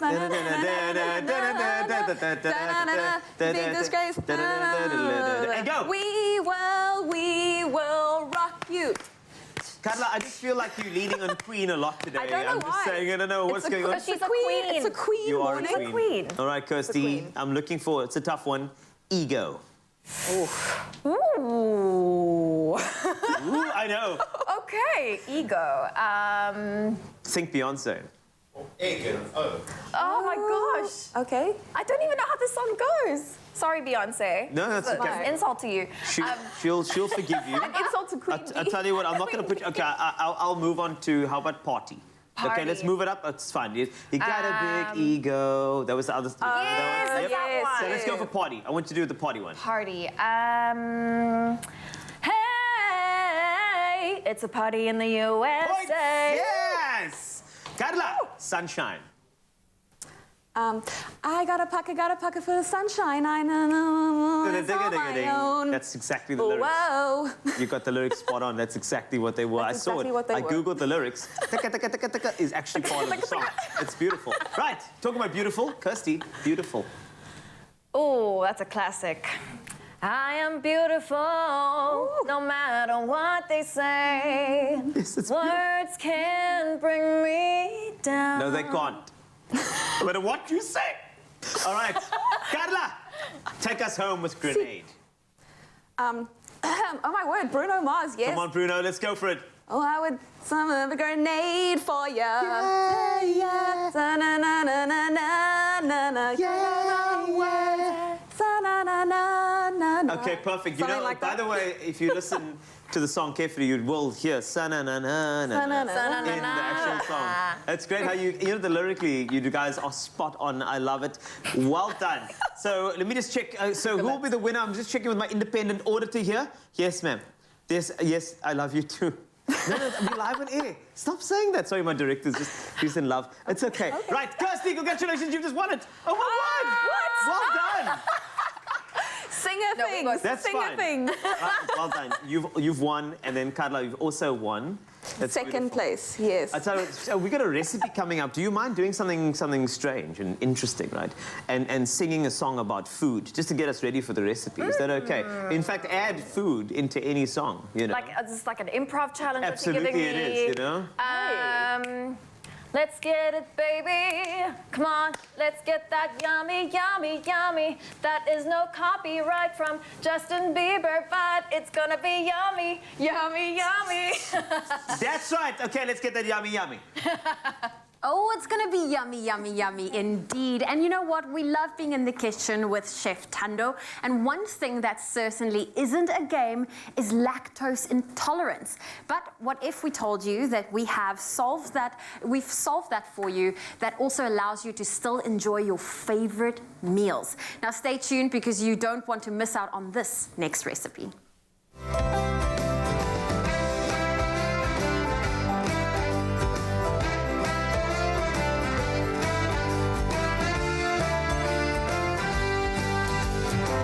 Made with love by Clover.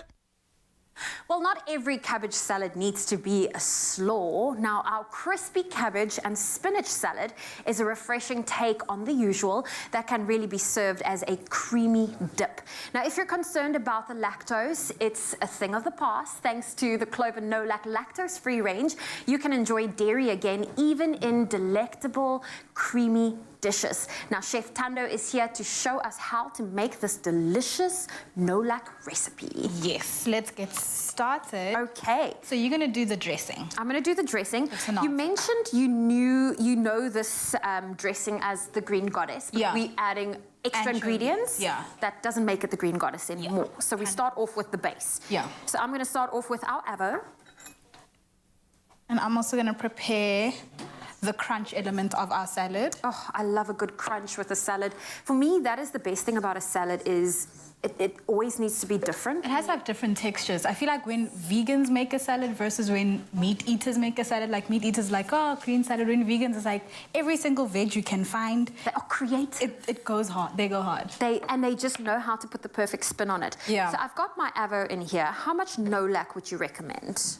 About half a cup. Okay, so I'm using our Clover No Lac, lactose-free, plain fat dairy snack. Use this. Go for that. I'm going to do about half a cup. I'm going to guesstimate. Yeah, fantastic. Oh, that avo is beautiful. It is a beautiful avo. I'm going to add a little bit of this for us. Yes. What is this?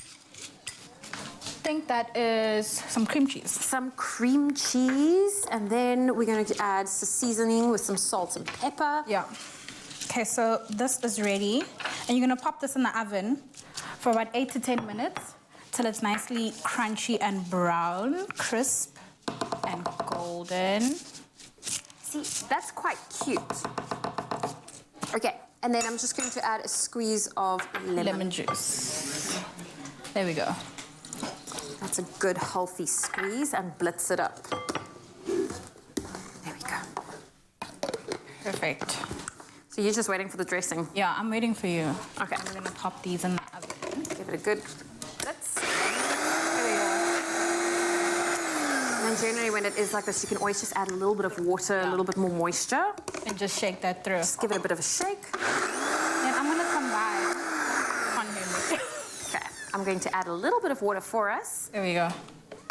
Quickly gonna combine these. This is our salad. It's gonna get some spinach, cabbage, cucumber, and some red onion for some freshness. A very fresh salad. It is a fresh salad. I'm loving that we're playing with the greens, but you're bringing in a pop of color through that red onion. Yeah. There we go. Fantastic. Perfect. And then you're gonna pour that into here. Just want to make sure it's absolutely smooth. Let's see. Yeah, there we go. You happy with that? Yeah. Just mix everything in here. All the avo's mashed, so it's perfect. Look at that. Pour that in. Gorgeousness. Do you have to add anchovies to this recipe? No. So if you are allergic, take it out. You don't need the anchovies, but I love anchovies personally. Okay. It definitely adds a different element in terms of a flavor component. What would be a great substitute for someone that is, you know, highly allergic to seafood? I just say your brain right. Yeah, I'm trying to think, what would I substitute? I'm just like, just don't put them in. Just don't put them in. Just don't put them in. Leave them out. Just leave them out. Of course. And of course, if you're experiencing some symptoms such as stomach cramps, some eczema, bloating, and nausea after consuming dairy, it may be that you are lactose intolerant, but with the Clover No Lac lactose-free range of milk, mass, and dairy snack, you can enjoy dairy again. I said mass, I meant mass. There we go. Okay, so once it's done, this is what your tortillas are gonna look like. And then we're just gonna add that in. Okay, so you're putting it in there. In there. And but then you have to serve it immediately, because I love a crispy tortilla. I don't want it soggy. And then you can eat it as a dip, or you can eat it however you want as a salad. Oh, Chef Tando showing us how to make this delicious recipe. If you want to get your hands on our no-lac crispy cabbage and spinach salad, we have that recipe available for you. It's on our website, expressoshow.com. And if you do try it, do let us know how you find it.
Welcome back. Your timing is perfect. If you thought they couldn't get any funkier, you were wrong. For the last time this morning, Carla and Kirsty have just been amazing human beings to host this morning. They have been brilliant on this little stage, and they're going to be back one more time performing their version of Dua Lipa's Levitating. Levitate, ladies. Take it away.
It's written in the stars. We can go wherever, so let's do it now or never, baby. Nothing's ever, ever too far. Glitter in your side, glitter in your eyes, shining just the way we are. I feel like you're the one for me. I feel it in the dirt, so whatever. Let's get lost on Mars. Hey, you want me? I want you, baby. My sugar boo, my Milky Way, the Milky Way. We're renegade, yeah, yeah, yeah, yeah, yeah. I got you, moonlight. You're my starlight. I need you all night. Come on, dance with me. I'm levitating you, moonlight.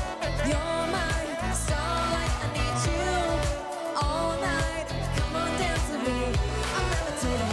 You can fly away with me tonight. You can fly away with me tonight. Baby, let me take you for a ride. Yeah, yeah, yeah, yeah, yeah. Ha. You can fly away with me tonight. You can fly away with me tonight. Baby, let me take you for a ride. Yeah, yeah, yeah, yeah. Hit it, Carla.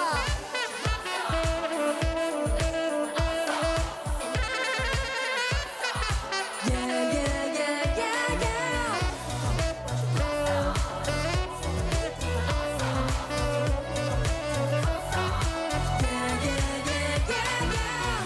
I want you, you want me, baby. My sugar boo, I'm levitating. The Milky Way, we're renegading. I got you, moonlight. You're my starlight. I need you all night. Come on, dance with me. Yeah, I'm levitating. You can fly away with me tonight. You can fly away with me tonight. Baby, let me take you for a ride. Yeah, yeah, yeah, yeah. Ha. You can fly away with me tonight. You can fly away with me tonight. Baby, let me take you for a ride. Yeah, yeah, yeah, yeah. I got you, moonlight. You're my starlight. I need you all night. Come on, dance with me. I'm levitating you, moonlight. You're my starlight. I need you all night. Come on, dance with me. I'm levitating. We were levitating. Absolutely beautiful stuff. Thank you so, so much. There was lip biting going on. There was stank face going on. I'm sorry that all you could see was us dancing to you for that entire song, but it was just so awesome. We love you guys. You are amazing. You've got something very special going on here. So we look forward to having you guys back in studio. Time now to get back to those official duties, though we do have a job to do, and it's the news. Oh, but that was so beautiful. Wow, we are levitating. Thank you very much, ladies. Time for us to take a final look at those news headlines. We start off here at home, where a British Airways BA flight from East London to Johannesburg with 111 passengers on board, including the Eastern Cape Premier, had to make an emergency landing due to a faulty landing gear on Sunday. Now, the flight had not even left East London airspace, where a decision was made to divert it back to King Paulo Airport after 9 o'clock in the morning. Passengers were accommodated on another the flight. And also on board the flight was Eastern Cape Premier Oscar Mabuyane, who had high praise for the crew of British Airways for, quote, getting us down safely. Staying in South Africa, President Cyril Ramaphosa wants more time to process and act on the findings of the final part of the State Capture Commission report. He has asked the Pretoria High Court to grant him an extension to submit the yet-to-be-released third and final part of the State Capture report to Parliament and to act on its recommendations. Ramaphosa made the application on Sunday after the State Capture Commission's application last week, in which it sought a further extension of its term from February the 28th to April the 30th. In international news, authorities in Mozambique have seized 11 elephant tusks in a house in the city of Tete. 2 people have been arrested. The suspects deny having been involved in elephant poaching, saying that they only acted as intermediaries to sell the ivory. Mozambique's National Crime Investigation Service says that the suspects were arrested after police officers posed as buyers, and police seized 50 elephant tusks during a raid on a house on the outskirts of Maputo last month. Russian President Vladimir Putin has signed a decree recognizing the 2 breakaway regions in eastern Ukraine as independent entities, a move that effectively buries a fragile peace process for the regions. A report received in the early hours of this morning stated that Putin had ordered troops into the eastern Ukraine to perform so-called peacekeeping tasks in the breakaway regions, which back Russia and have been involved in periodical skirmishes with Ukrainian forces since 2014. And in other international news, the Leeuwenhof Slave Quarters Remembrance Gallery has officially opened in Cape Town. The gallery spans much of the grounds of Leeuwenhof as the official residence of the Western Cape Premier and occupies the former slave quarters, the Boothuis and the garden between those 2 important heritage buildings. Speaking at the official opening, Western Cape Premier Alan Winder said that the Leeuwenhof and the Leeuwenhof that he learned about the history of the buildings, which in the 18th century once housed slave quarters. And he said that he and his wife paused to reflect on the horror of slavery and then decided to do something about it. Alan Winder said that the Remembrance Gallery lends a voice to the estimated 63,000 people who were brought to the Cape as slaves many centuries ago and were denied basic human rights. It will also support local artists because their paintings and artworks will be on sale at the gallery. And Winder added, now quote, "In this way, the Slave Quarters Remembrance Gallery not only honors those who were enslaved, because by telling their story now, it's also an opportunity for their descendants to make a living through their art." And that is of international significance because it affects and impacts the whole world. That's where we leave it for now. Here's Graham and what's happening in sport.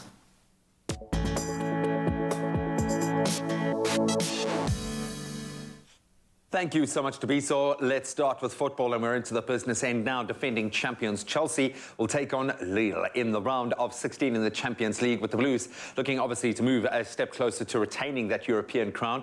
Their League One opponents are in unfamiliar, if previously charted territory to some degree, having been condemned to a 2-0 aggregate defeat by Man United back in the 2006-07 season.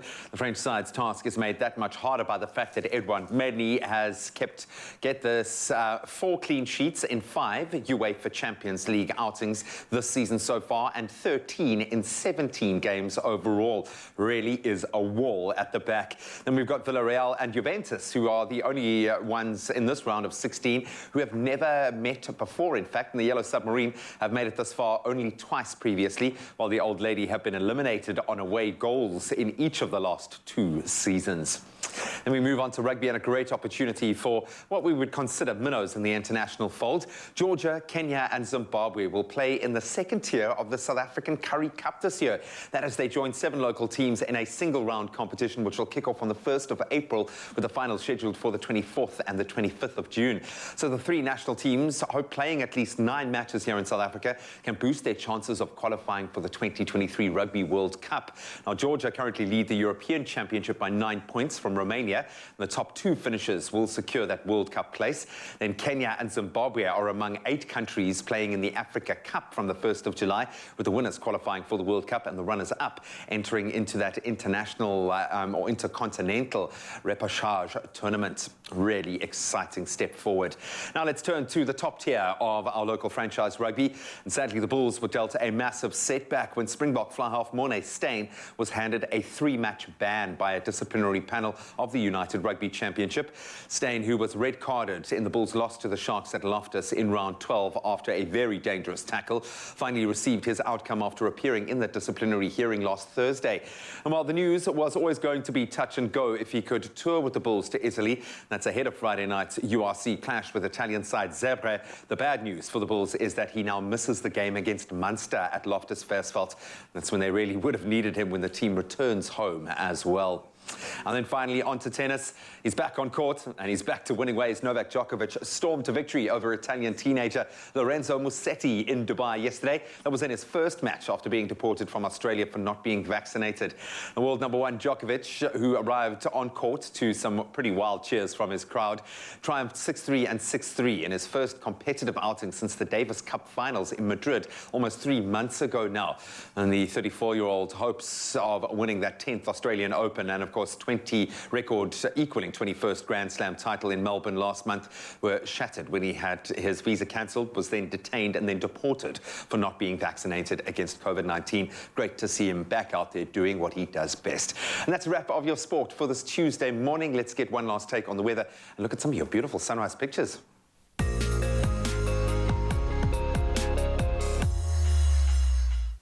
Thanks a lot, G. Let's do that. But before we get there, let's take a look at the weather news. Now, this is great news for our oceans. Representatives from more than 100 countries are in France for a summit on protecting oceans from pollution, plastic and overfishing. The nation which birthed the most famous marine biologist in history, that would be Jacques Cousteau, welcomed the One Ocean Summit, the highlight of which was a 43-nation agreement to create a treaty to regulate the high seas in a more sustainable way.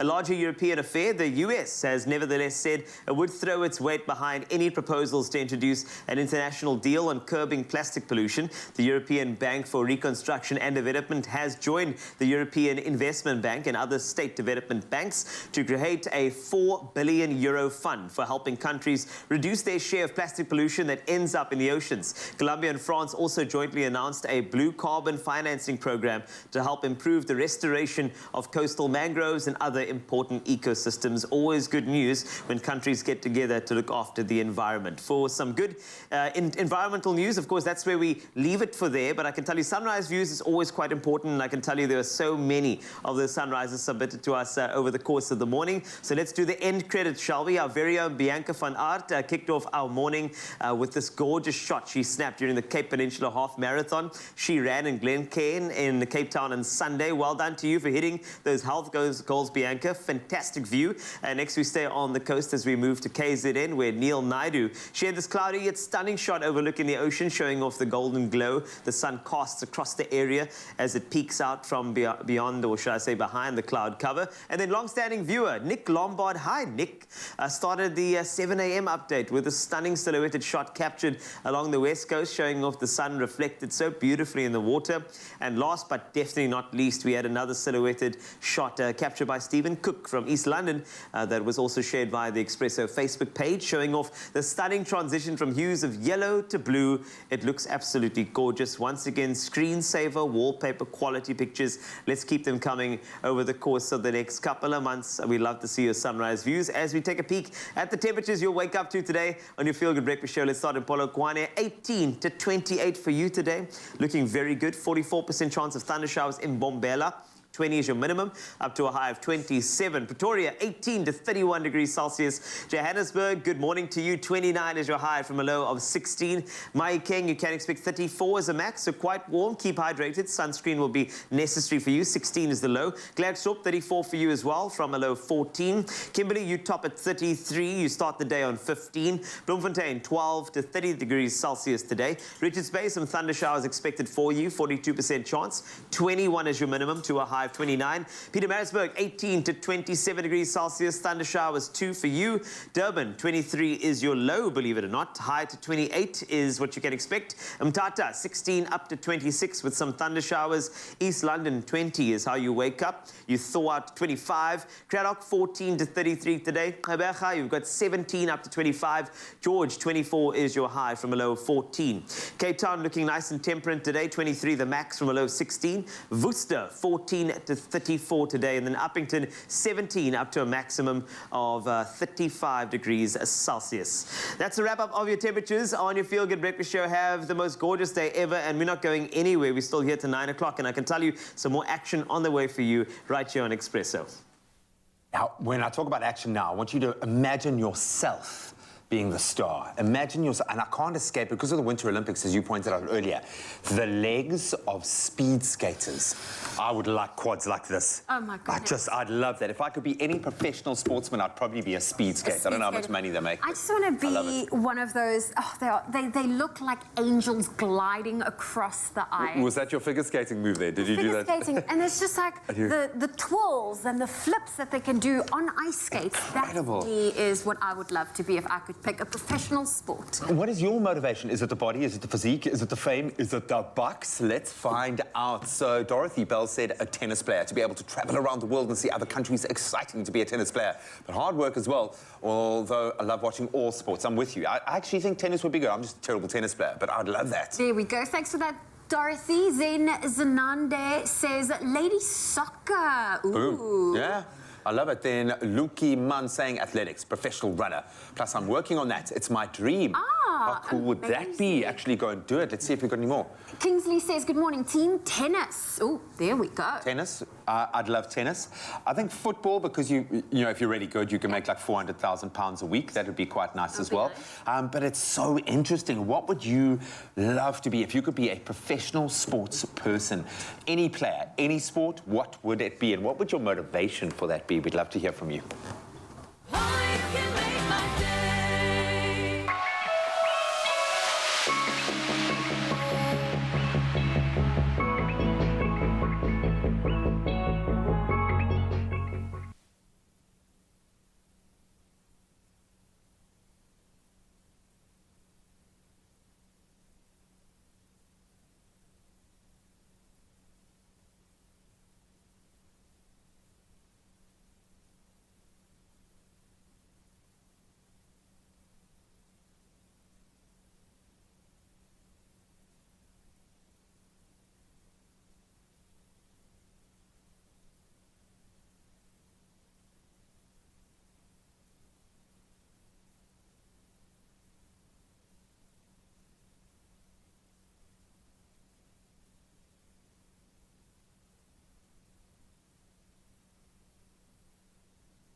It's my Feel Good Breakfast Show.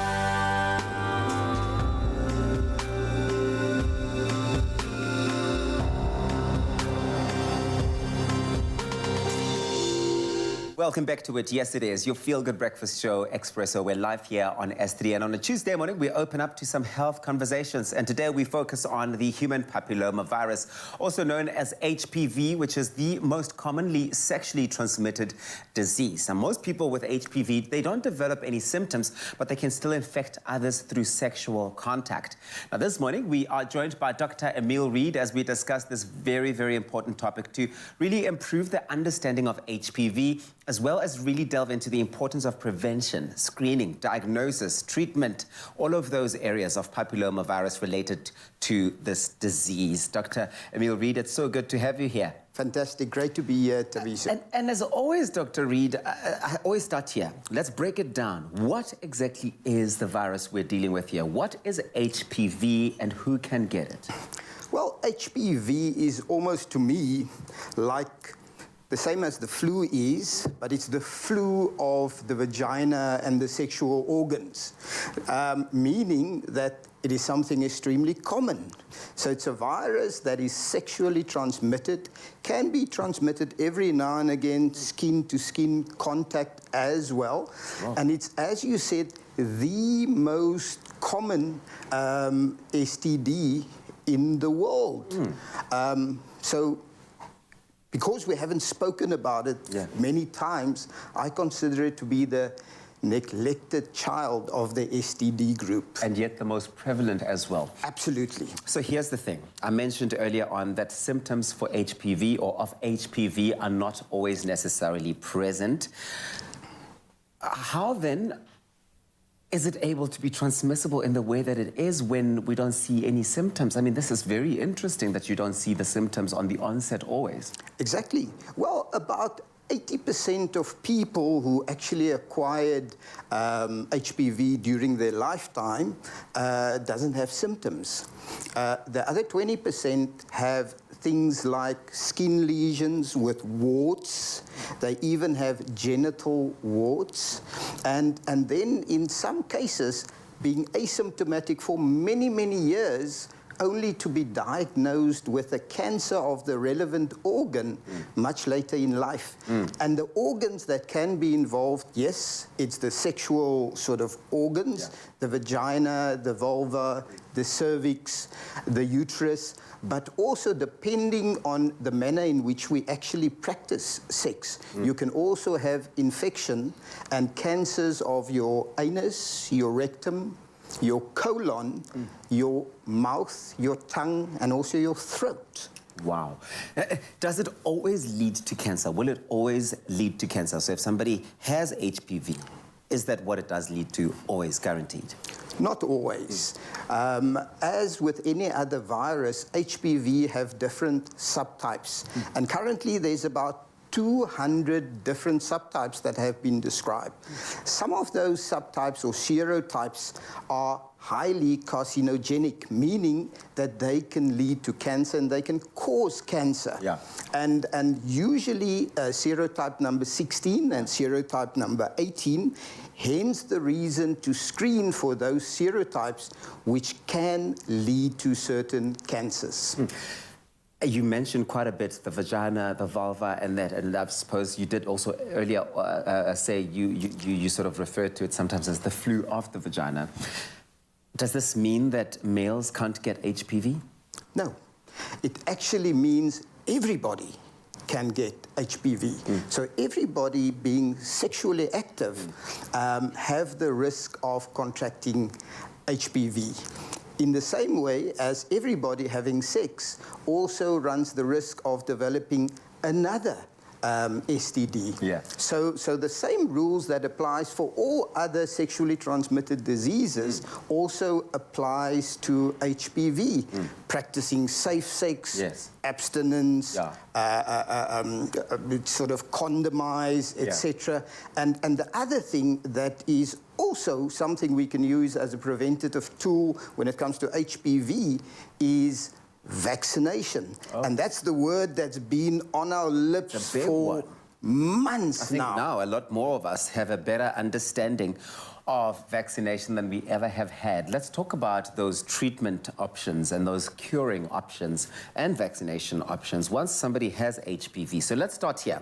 Let's start with somebody who hasn't yet got HPV and wants to prevent. Where do they start and what are the preventative measures? And then maybe let's go into, once you've got HPV, how can you get rid of HPV? Absolutely. So I think the most important thing is to speak to the parents, whether you have a daughter or a son, and particularly in the pre-teen years. So when they're 9 to about 11, and also before they make their sexual debut, you want to vaccinate them. So kids round about 10 should be vaccinated, and I would like to underscore both girls and boys, and the vaccines we have available actually consist of 2 dosages. So if they get a dosage today, they should get the second dosage around about 6 to 12 months later. And that is once in their lives. Obviously, older people who already have been exposed to the virus can also get vaccinated. Maybe they have the virus on board already, but maybe not the carcinogenic or the cancer-causing serotype, and they can also be vaccinated against it as Dr. well. Emil Reed, and I love that we're having this conversation, and you are right to say this is probably one of the most neglected sexually transmitted infections or viruses or diseases, but one certainly that has to be spoken about. We are speaking the human papillomavirus for our health chat here on Expresso, and Dr. Reed is going absolutely nowhere. More with him a bit later on. So, vegan. I know. I feel like they should play some sort of Star Wars music or something like that, and we have the beautiful writing coming up on the screen. But the thing is, it is something that is so easy to do. It is something that's so beautiful. A lot of individuals are getting into it, but when you have books like these, and an individual like my man J Mac, things are super easy. Now, we've seen you come through with many of your dishes in the kitchen on your Feel Good Breakfast show, but I can tell you that this is just a game changer. It's called the Kind Kitchen Vegan. Now what? And I think you know exactly what's next. So Jason McNamara, welcome, my man. Thank you. Welcome back. It's really, really good to be back. Yeah. So I've paged the book. Can I just say straight up that I feel like this should have been the cover. I just feel like that's the cover of the book right there. Yeah. I just feel like that should have been it. Yeah, you know, that's it right there. But let's talk about how you've come to bring this book to life, because it's really cool. It's got like a sort of like a rock and roll vegan vibe to it as well, which is so cool. That's my style. And I'd love to know, like, the development of it. You know, why did you decide to make a book? Yeah, well, absolutely. I mean, many reasons. I think the top priority was, you know, we had so many customers coming into the restaurant pre-COVID saying, you know, gone vegan, now what do we do? Yes. And so that just stuck with me. And then as we went into COVID, we had a lot of our customers going online to us saying, you know, we want product, we want your cookbook, we want recipes. So that's where it started. And it took quite a long time to get to this point. Like, we're basically talking 2 years here. And in and amongst that, had a kid as well. So that also put a Man, congrats. Yeah, so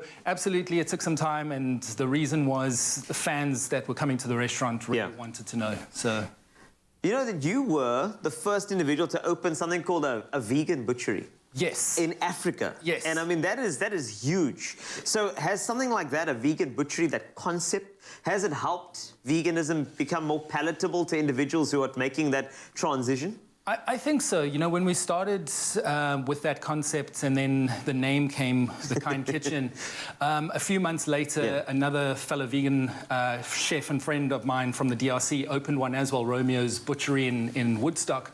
And they've continued to call it The Butchery, but spelt, you know, I-E at the end. Yes. So I think the need for it and the want for something that resembles meat has become very popular. There are those that don't want it. They just want the wholesome kind of vegetable, and they don't want that fake-looking thing. So there's two sides to this, for sure. You know, I actually feel, this is, you know, kind of straying a bit, but I think that sometimes I believe that whole meat consumption, there's a toxic masculinity in it. Sure. You know, there's that whole thing like, oh, you know, meat and a man must eat. I feel like we need to stop that narrative immediately and say that, you know, food is food, and it always does good. And I think that's the most important thing. Yeah, absolutely. You know, you say that's the masculinity side of things. When we had the Constantia Aitzig branch here, just before COVID again, we had a lot of these big, strong men coming to Constantia, and they're like, hey, we see you got black bean burritos on the menu. We've just seen this documentary, Game Changer, and, you know, it's all about the virility and, the sex drive. We need that. There we go. And I think that's also, so beyond that whole concept, what are some of the other hesitations in terms of people taking on a more vegan lifestyle? You know, what have you found that is stopping them from saying, hey, let's make the switch? I think cost a lot of the times, and just accessibility to certain ingredients stops people.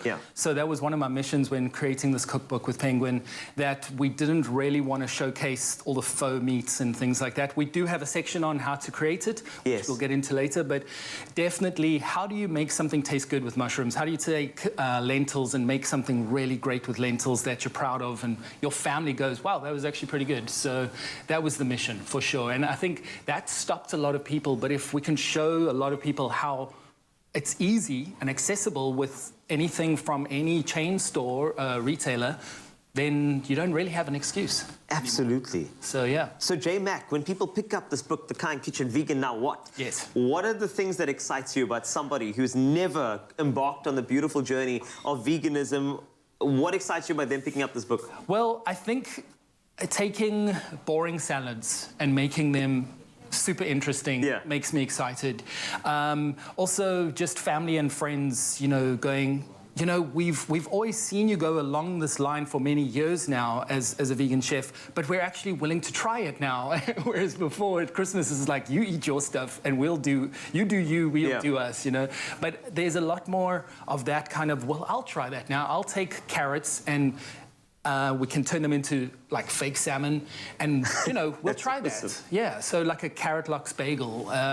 Willing to try that now. So that's what excites me, is to see people willing to try these things now. And I think that's, you know, it's pure food creativity, and that's what it is. So we actually got a very, very special competition just for you. Now, if you'd like to be a winner of The Kind Kitchen, this Vegan Now What book, you just have to go to our Facebook page and just make sure that you go there to the comments and make sure you tell us what your favorite vegan food is over there, your vegan meal, and terms and conditions do apply. And the competition ends at 12 today to get your hands on this incredible book. And remember that Chef J Mac will be in the kitchen to give you something called Fungi, the Vampire Slayer, as well as a Viking addition to that particular recipe. If you want to go check it out, you better stay with us. Your Feel Good Breakfast Show.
Welcome back. Yes, it is. Your feel-good breakfast show, Expresso, live on S3 Tuesday morning, opening up to some health conversations. And we're joined this morning by Dr. Emil Reid as we discuss the human papilloma virus, which is a sexually transmitted infection.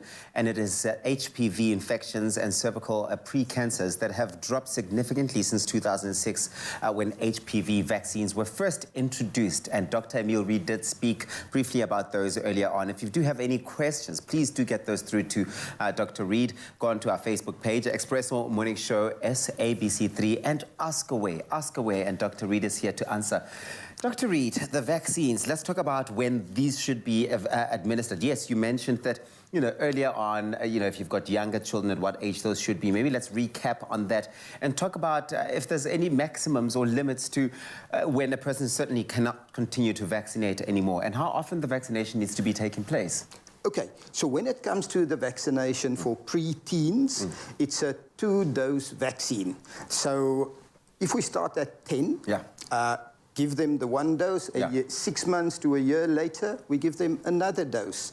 Okay. If it's in an adult who already was exposed to HPV and certain serotypes, they can also be vaccinated because the infection that they got probably was not because of the carcinogenic sero or subtypes that is in the vaccine. So the important thing is they need to discuss it with their healthcare provider, which will give them a guideline to whether they can receive the vaccine and also how many dosages. In adults, usually it's about 3 dosages. Okay. What's important in your insert, you also mentioned that from 2006, we actually saw a massive decrease in HPV infections, which means that we also saw a massive decrease in cervix cancer. Yes. And there's probably an additional reason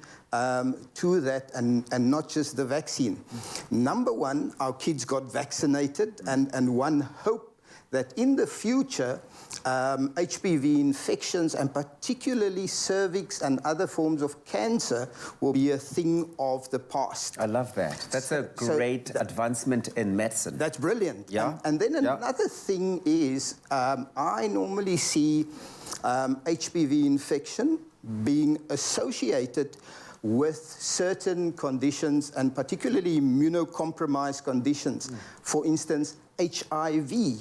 And the difference between an immunocompetent individual, normal, healthy individual, being infected with HPV, it usually takes years for them to develop cancer. Okay. And when you're immunocompromised, meaning that you are HIV positive with a very low CD4 count, you can get infected with the human papilloma virus and actually develop cervix or rectal or anal cancer much more rapidly as opposed to a healthy individual.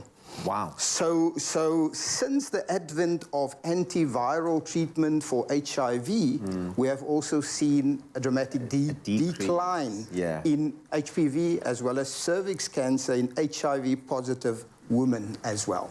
Let's, as we sort of wrap up this part of our conversation, maybe let's look at how people can protect themselves from getting cervical cancer and get HPV and as a result of cervical cancer. Absolutely. I think the most important way to actually sort of prevent this is to get vaccinated. Okay. Okay. And as I said before, the fact that you only had 1 or 2 sexual partners in your life doesn't mean that you cannot be infected. Yes. You know, and that's a very important thing to actually discuss. And then the second thing is to actually know and understand that this is not an illness of women only. We actually find, based on your sexual preferences, that we also find HPV causing illness and cancer in males, whether it's rectal, anal cancer, colon cancer, cancer of the throat, cancer of the glands, so-called lymphoma. Yes. It's a disease of both males and females, and we should not just push our daughters to get vaccinated, but also our sons as well. Boy, this is a very, very big one. Certainly not one that's to be had with parents. I mean, with our adults who are sexually active, but I think that parents need to be getting into conversations like this with their children pre-sexual activity as well. Dr. Emil Reed is still here to answer any of your questions.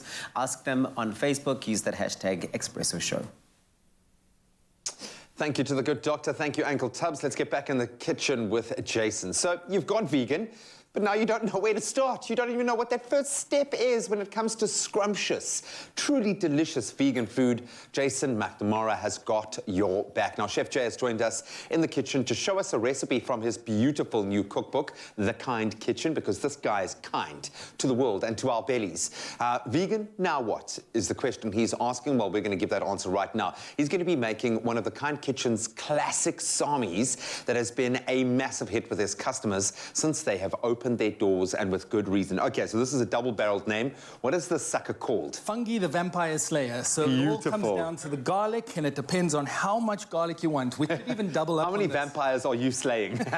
Well, we want to be kind, but we've got to slay them with that to keep them away. So, Graham, I'm going to need you to go ahead and start on the cashew cream, and that's going to be the base for our sourdough bread. Okay. So you're going to massage the kale with the cashew cream. Why am I doing this? Why am I massaging our kale? Just to make it more digestible for the system, we're going to start to break it down a little bit. If you've ever made sauerkraut at home, it's a similar process. It comes from the same family as the cabbage.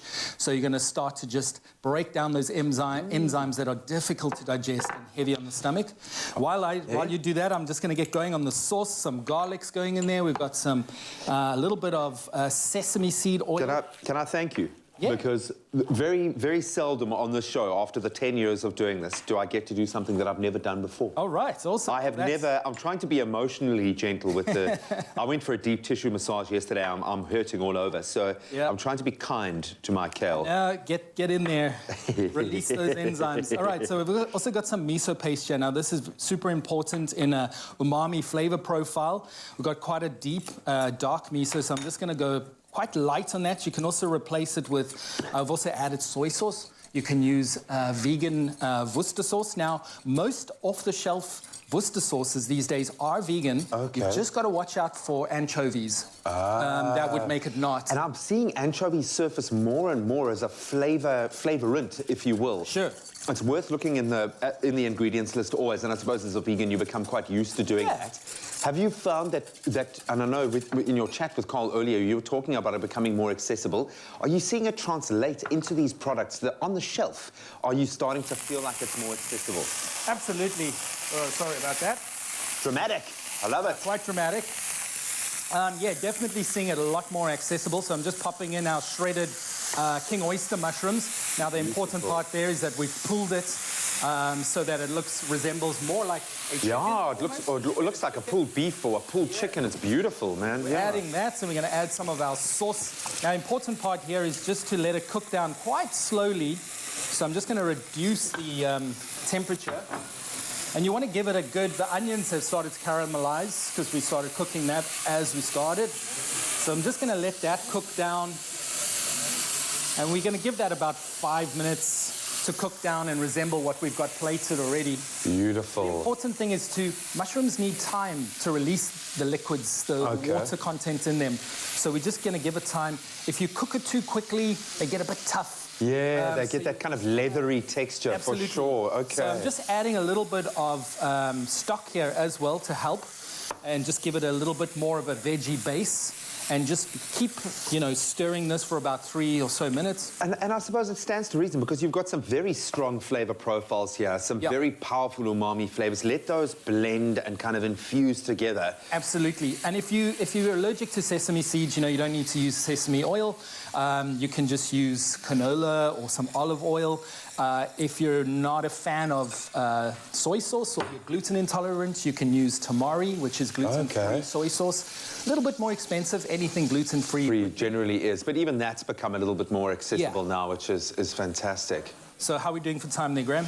We've literally got about 20 seconds to wrap this guy. So we're about to plate this, so that's looking good. You can put some of that kale onto the sourdough, toasted sourdough. Now, normally we would also use some guacamole. We'd also finish this off with some cherry tomatoes. Oh, lovely. Right now, that's looking good. Oh, I love this. Texture-wise, it looks fantastic. You've got a journey of flavors to go through as well, which is wonderful. And I think what I like the most about this, buddy, it looks substantial. It's substantial. It's going to fill your belly. You know, we're just going to finish it off there with the pulled mushrooms, and then you can top it off with some of those... I think we've got some red onions there finished for us from the team here. Beautiful. And this is nice because there's going to be some familiar flavor profiles in there. It's texturally, it's going to seem like you, for all intents and purposes, you're eating beautiful pulled chicken or pulled beef, but you're going to get all the health benefits of these superfoods going in there. Yeah, and fats from the avo, you know, as well. Beautiful. And you can finish it off with some sprouts. So we've got it beautifully plated on the other side here from the team that works in the background. And yeah, you just go crazy, go to town with it, really. Beautiful. Saturday morning, Sunday morning brunch vibe, you know? Awesome, man. Absolutely beautiful and so healthy. Most importantly, jam-packed with flavor. You want this recipe and a host of other amazing vegan inspiration? Be kind to yourself. Get the Kind Kitchen. Vegan? So now what? Well, you got your answer right there in that beautiful book.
It's my feel-good breakfast show.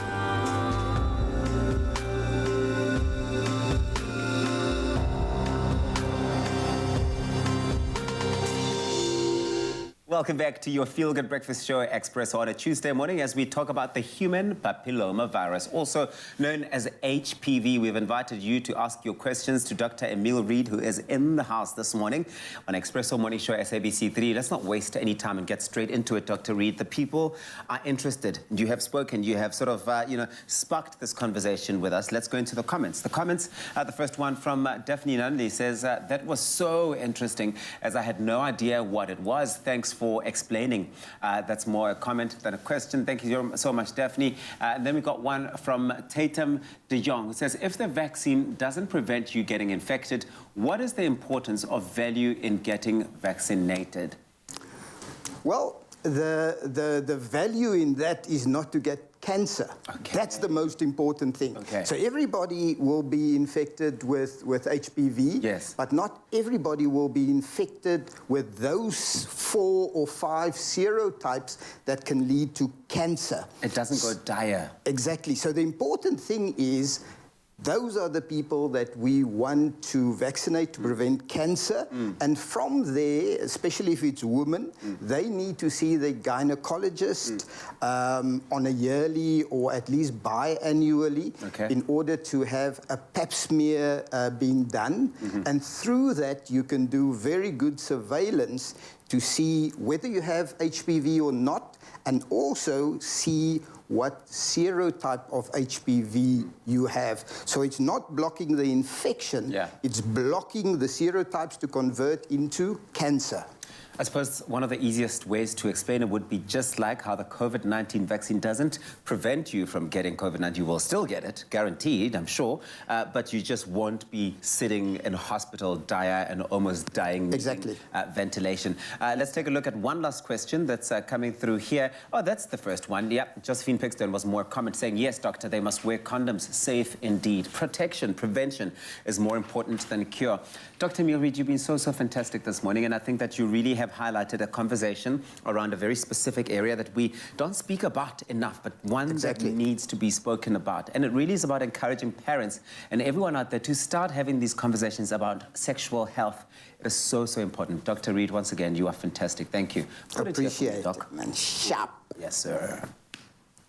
Ah, thank you, gentlemen. Well, it's now my turn to be in the kitchen, and if you've ever wondered how to make a chicken fillet alternative, well, you are at the right place, because these chicken-like fillets are quite firm in texture, with a slight smokiness from the paprika and umami flavors from the mushroom.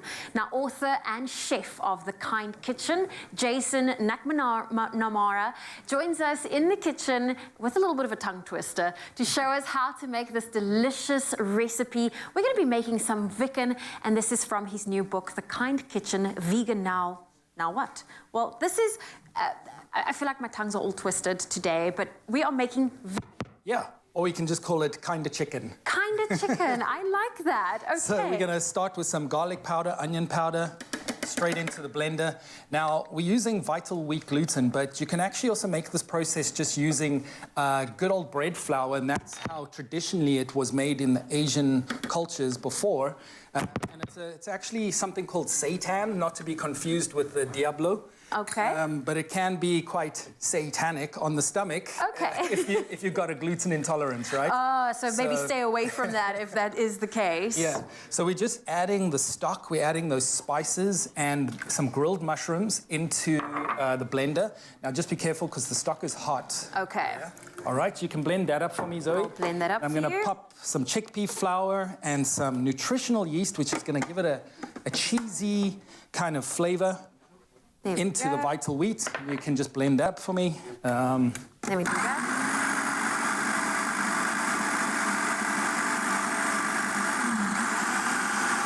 Going for a high speed. Yeah. So I've just mixed in some chickpea flour to also push up. Now, vital wheat gluten is high in protein. This is a high protein lean meat, okay? So you can give me that. You can pop this in there for me. Do you need it blended more? Are you happy with that? I think that should be okay for this segment. And we're going to add some oil to this, just some standard canola oil. All right, let's have a look what's going on there. There we go. Okay, now I needed more of a twist. Always got to be so careful with this part because these tend to pop out. Now it's almost like we're making bread, so we're making a dough, and I'll go ahead and knead this because I know it's pretty hot. Okay, so... Do you need the stock to be hot, or would you prefer it to actually be cold? Preferably cold, because it starts to activate the gluten, as you can see there. But this is fine for our process now. And the next part of this process, once I've kneaded it into a loaf, we would actually put it in some tin foil and steam it for 40 minutes. And then you end up with something that resembles the kind of fillet there. And then you've got essentially a raw ingredient. Okay. And then from there, we come over to what's been barbecued here. Or you can then marinate it in Prego sauce or whatever you want. So what would be the ideal way to cook this? You mentioned barbecue. So can you throw that on a fire, like at a braai? Or is it best to maybe do it in the pan, pop it in the oven? Absolutely, fire on a braai. Like with most vegan stuff, this is not like most vegan stuff. stuff where it falls apart, okay? Yeah. This is held together beautifully because of the gluten. You can actually also see the shreds there. Look at that. It looks like chicken. It's bizarre. Anyway, so this is how it starts its life, and that's how it ends in your stomach, right? But we basically, from here, just needed to steam it up and get it to that point, and then just the world's your oyster, really. Oh my goodness, look Shred. at that. You can take this with a grater, shred it to make like a chicken mayo sami. So yeah. So I'm just going to finish kneading this, and as I'm going here, you'll start to see the strands of gluten. And that's what you want. Yeah, absolutely. So this needs about 10 minutes of kneading, and then just let it rest like that with a board on top of it, and then knead it again for another 10 minutes, and then you're good to go with steaming. Oh, well, thank you so much for joining us today. It's been incredible to get all of these amazing recipes from your cookbook that is available at the Kind Kitchen. Make sure you get your hands on it. They're very absolutely incredible. Of course, we do have this recipe available for you. It's on our website. That is expressoshow.com. This was amazing. Thank you. Yeah, thank you, Zoe.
It's my feel-good breakfast show. It's your Feel Good Breakfast Show, Expresso here in S3, and what we have is a unique opportunity to do what many people do over the weekends when they can least remember. It's called karaoke, and we're going to do it when we can remember, which is a mistake, but it's fine. We're going to do that to entertain you. We have the incredible artist Gemma Griffiths here. Now, when Gemma joins you, it's like a different world. Tabiso, how does it feel to be this close to Gemma Griffiths? Oh, it's unbelievable. I don't think I deserve it. Come on, let's be honest. Gemma Griffiths, do you know what I'm talking about?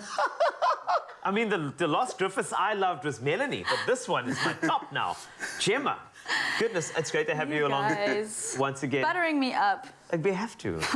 We're not worthy of your presence, but we know you are going to add so much depth and light to our karaoke, and we're singing something special today. What are we singing? We're singing Valerie by Amy Winehouse. Oh, wow. That's a classic. For me, I love it. I love that one. Yes. Okay, cool. Are we going to try and harmonize? We're just going to see where this goes. Oh, gosh.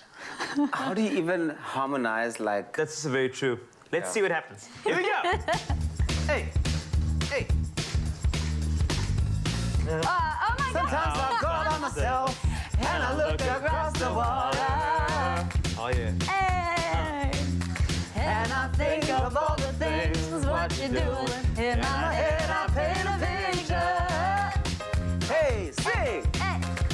Cause since I've come home, well, my body's been a mess. And I miss your ginger hair and the way you like to dress. Well, come on over, stop making a fool out of me. Won't you come on over, Valerie? Yes. Valerie.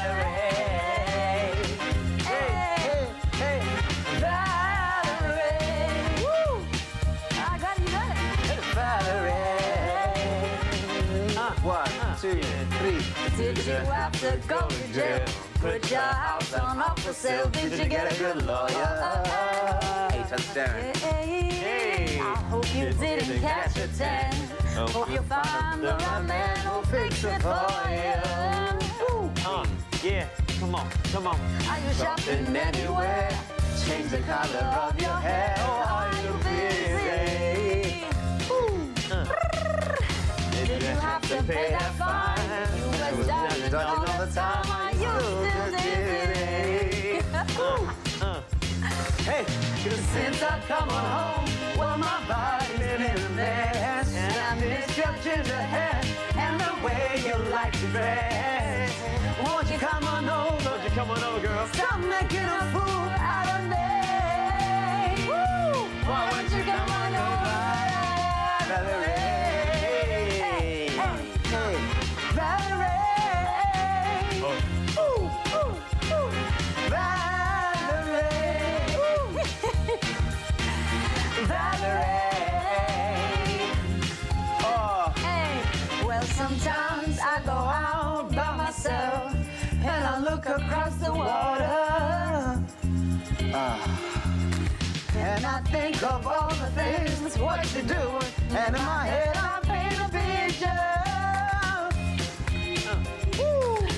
Cause since I've come on home, well, my body's been a mess. And I miss your ginger hair and the way you like to dress.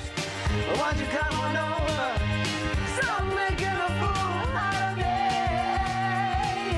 Why won't you come on over, Valerie? Valerie. Ooh, hey. Valerie. Ooh. Take it, see. Valerie. Ooh. Yeah, Carl, where's Steve? Valerie.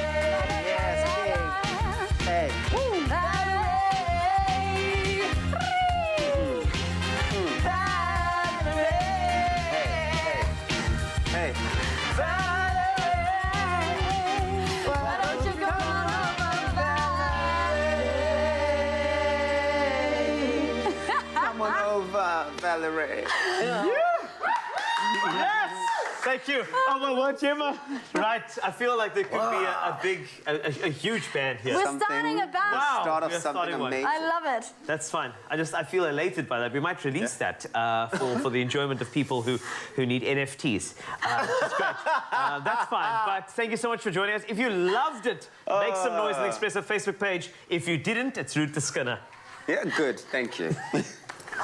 Oh, but Zim's got talent. Hey, you've got talent. Hey, Tabiso, you're a star. Can I just say that you are a star? So exciting, man. The show really has had it all today.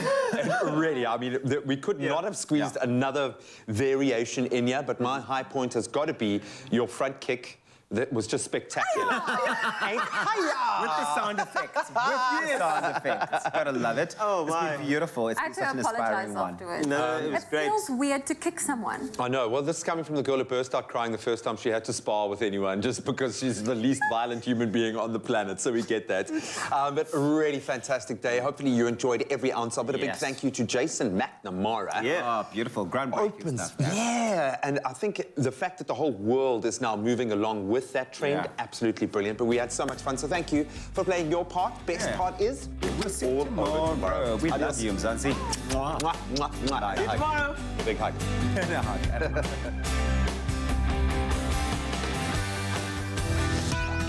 This month, say it with flavor, taste, and aroma, so they'll know it was made with love by Clover. Another feel